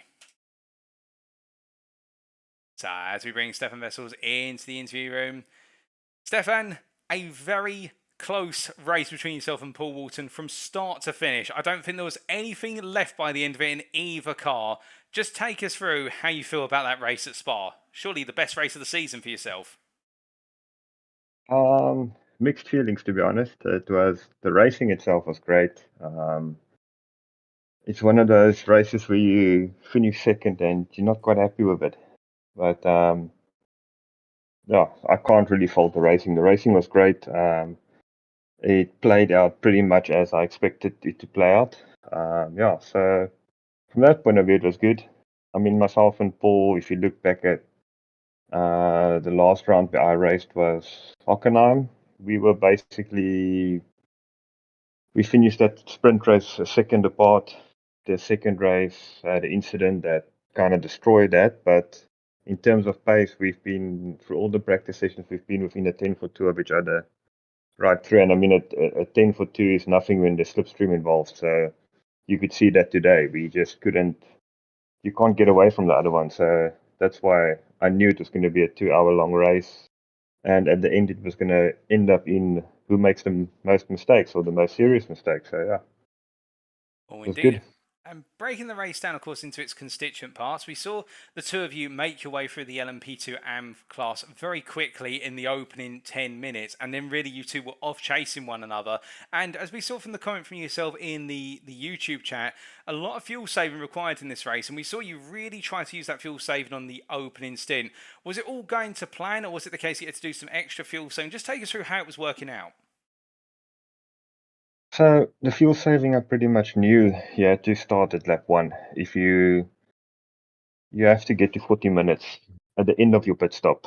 We have to at least be at 40 minutes to have the possibility of doing that. So that meant a minimum of 19 laps, which would put you at about 38, 39 minutes, and then you have your pit stop and all of that. So that gets you to about 40 minutes.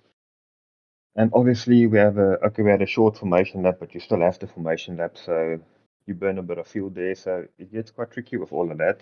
And I crossed the line with 1 lap of fuel remaining. And I knew I would have crossed the line with a lap of fuel remaining. And I knew if I went to the end, I would have been stuttering down the pit lane, because when you get to point 2, the car starts stuttering and spluttering and not driving properly. So I missed out on getting to lap 20 by basically 0.2 of a lap, like a couple of liters. Well, not even probably a liter. And Paul managed to get that extra lap in. But I don't think that did much. I made a mistake coming into the pits in the first stint. That cost me. So I was in the lead by about, I think, 2-point-something seconds, and he came out ahead by a second or so. And then the second pit stop, well, through the first and second stint, I had my pace. So whether Paul was ahead or behind me, I knew I was running to my pace. I had to do my fuel saving. When he was ahead of me, I was saving a little bit extra in the slipstream. We made a mistake or something, or I got past, and then I was running my pace. If he wanted to overtake, he was more than welcome to. At that stage, it was just about fuel saving. And the second stint, I managed to get 20 laps in, just like he did. But because he was 1 lap ahead in the first stint, we had an overlap. So yeah, that meant coming into the second pit stop, I have no clue how he jumped me. I don't know. I must go recheck what happened there, because I don't know. I think I had like a 3.6 second lead that went to coming out of the pits at that stage was a couple of seconds deficit. Obviously, at the end of the straight, I caught back up, but yeah, I don't know what happened there.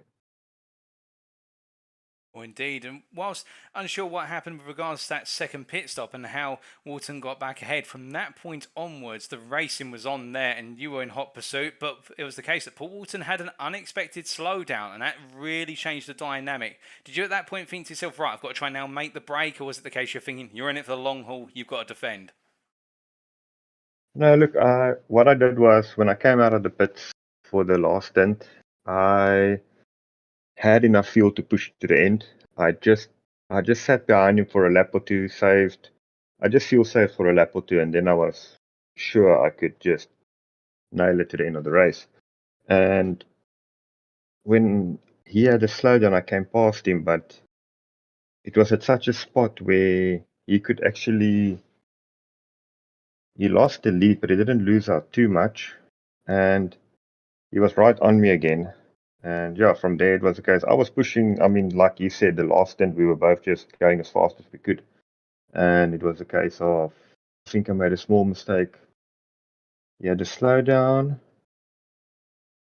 Where did he re-overtake me? I think the very next lap he overtook me. Then I overtook him again. Yes. Then at the bus stop I had a mistake on the brakes.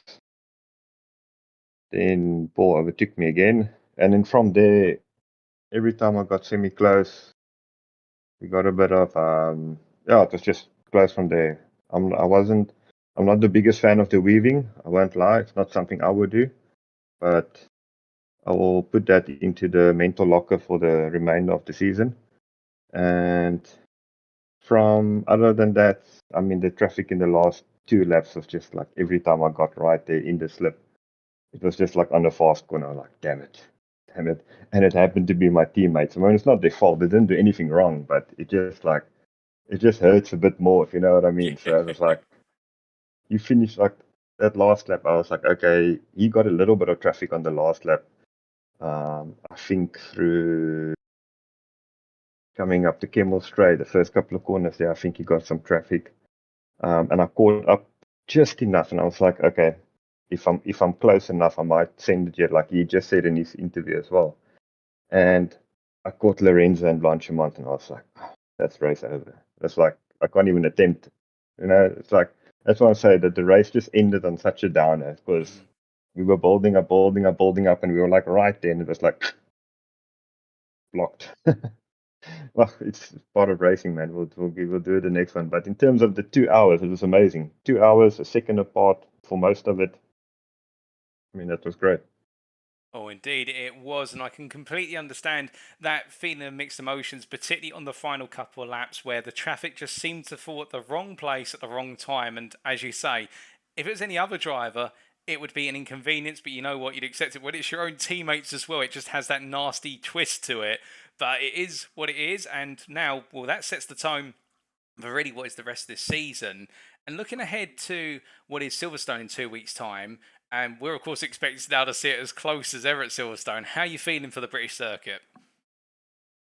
I've only driven Silverstone in last season in the GT3s. So I did a couple of laps in the LMP today. That was my first laps, and so yeah, we'll take it from there. We'll probably be within a 10 for 2 of each other again.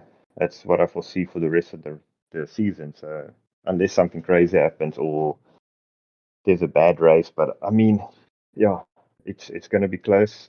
It's so close between us that the points is very close. I think Paul's got the 20-point lead now. So every pole position, every fastest lap, all of that is going to count now. So yeah, it's going to be good. I think there will be some good battles out. There will indeed, and also another thing to consider. Now, I'm not sure if you've missed 2 rounds or just the one, but I know Paul has missed 2, if I'm not mistaken, and there's only 1 drop score in the series. Yes, but I missed 1, so effectively I'm going to lose my 0 points, and my points will stay the same, and he will lose his 0 points, so his points will also stay the same. So our points won't change. Well, true. Our gaps won't change. Yeah, so Monza actually hurt me a little bit.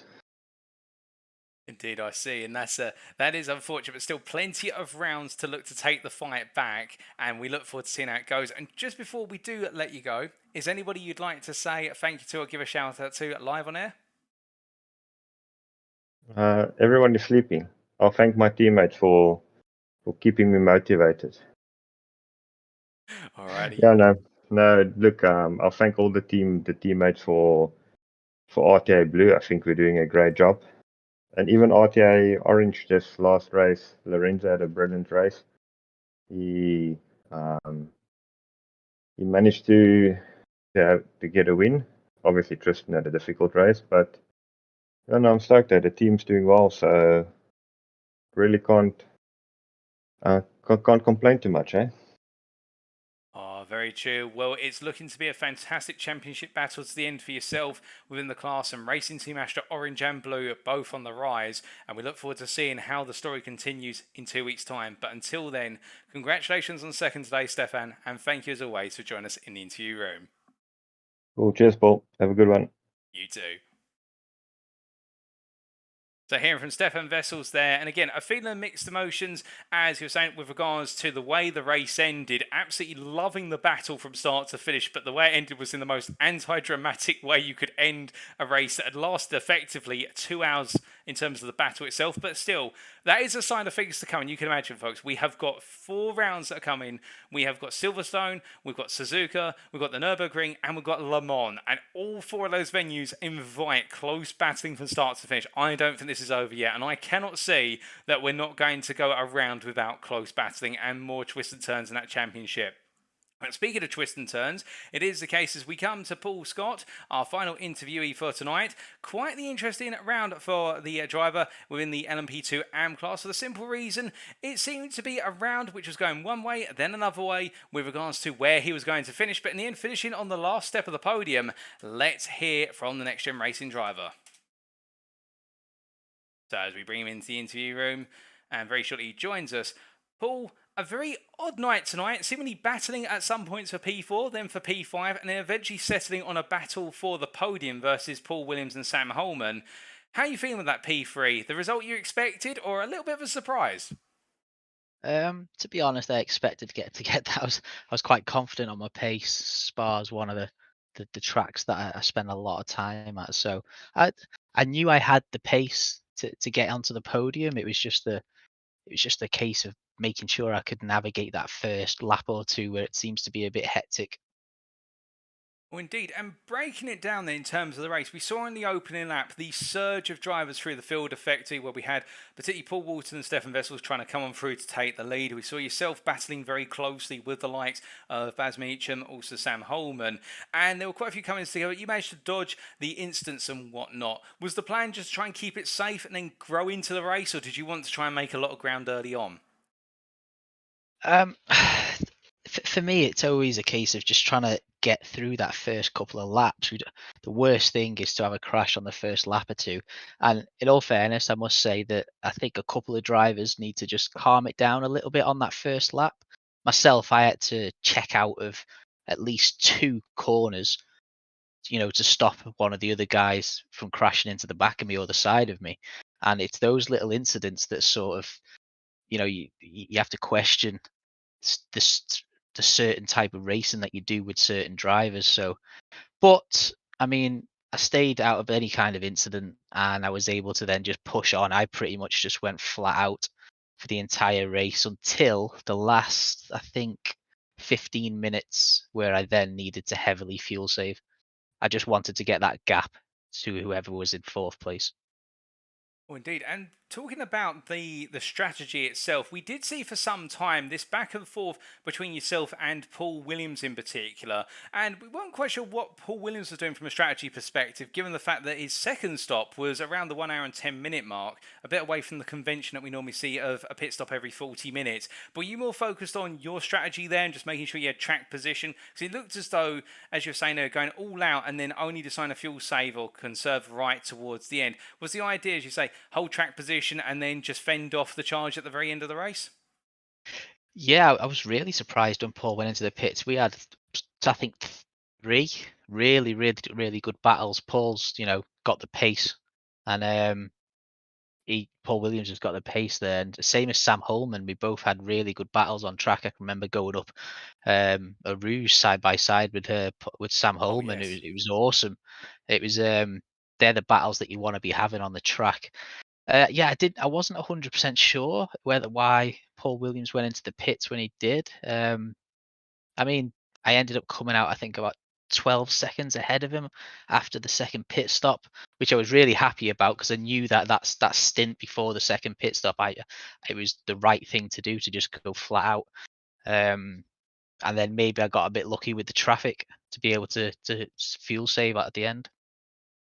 Well, indeed, and just coming on to the final stint in particular, having to do the fuel saving, we saw many a driver using fuel saving techniques such as lift and coast into the corners, particularly the run down into the bus stop. Some drivers lifting off about 300, 400 metres and coasting along.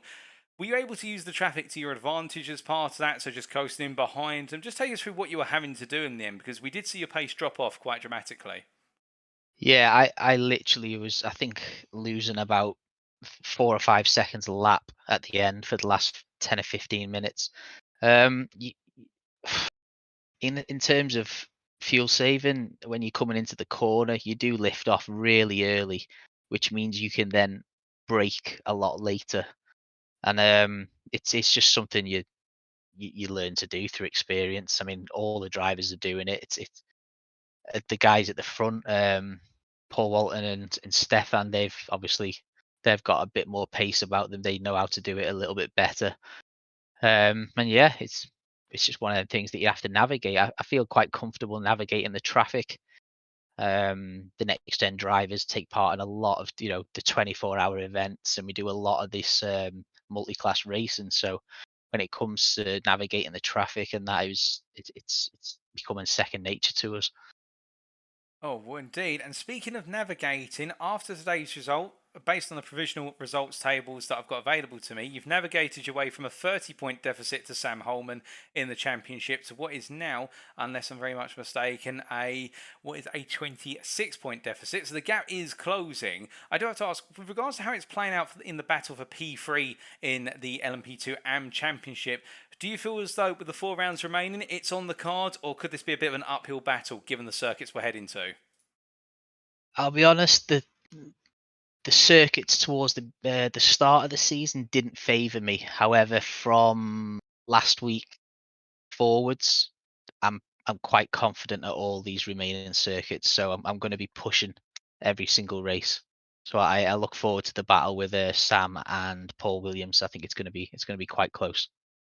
Oh, indeed. And just before we let you go, I have to ask, what are you looking forward to most at Silverstone when we return in 2 weeks' time? I was hoping it was another 2-hour race, but I'll just have to settle with 1 hour. Yeah, I just want those battles on the track again. It's, hopefully we can get everybody racing in the next 2 weeks, and yeah, just hopefully get some more battles on the track. Well, we'll have to wait and see, but I'm sure there'll be plenty of battle to go around, and how your campaign against what is their Holman and also Williams plays out for the remainder of the season. But until then, Paul, thank you for joining us in the interview room. Congratulations on the 3rd place once again. Thank you, mate. Thank you. Have a lovely evening. You too, mate. Bye.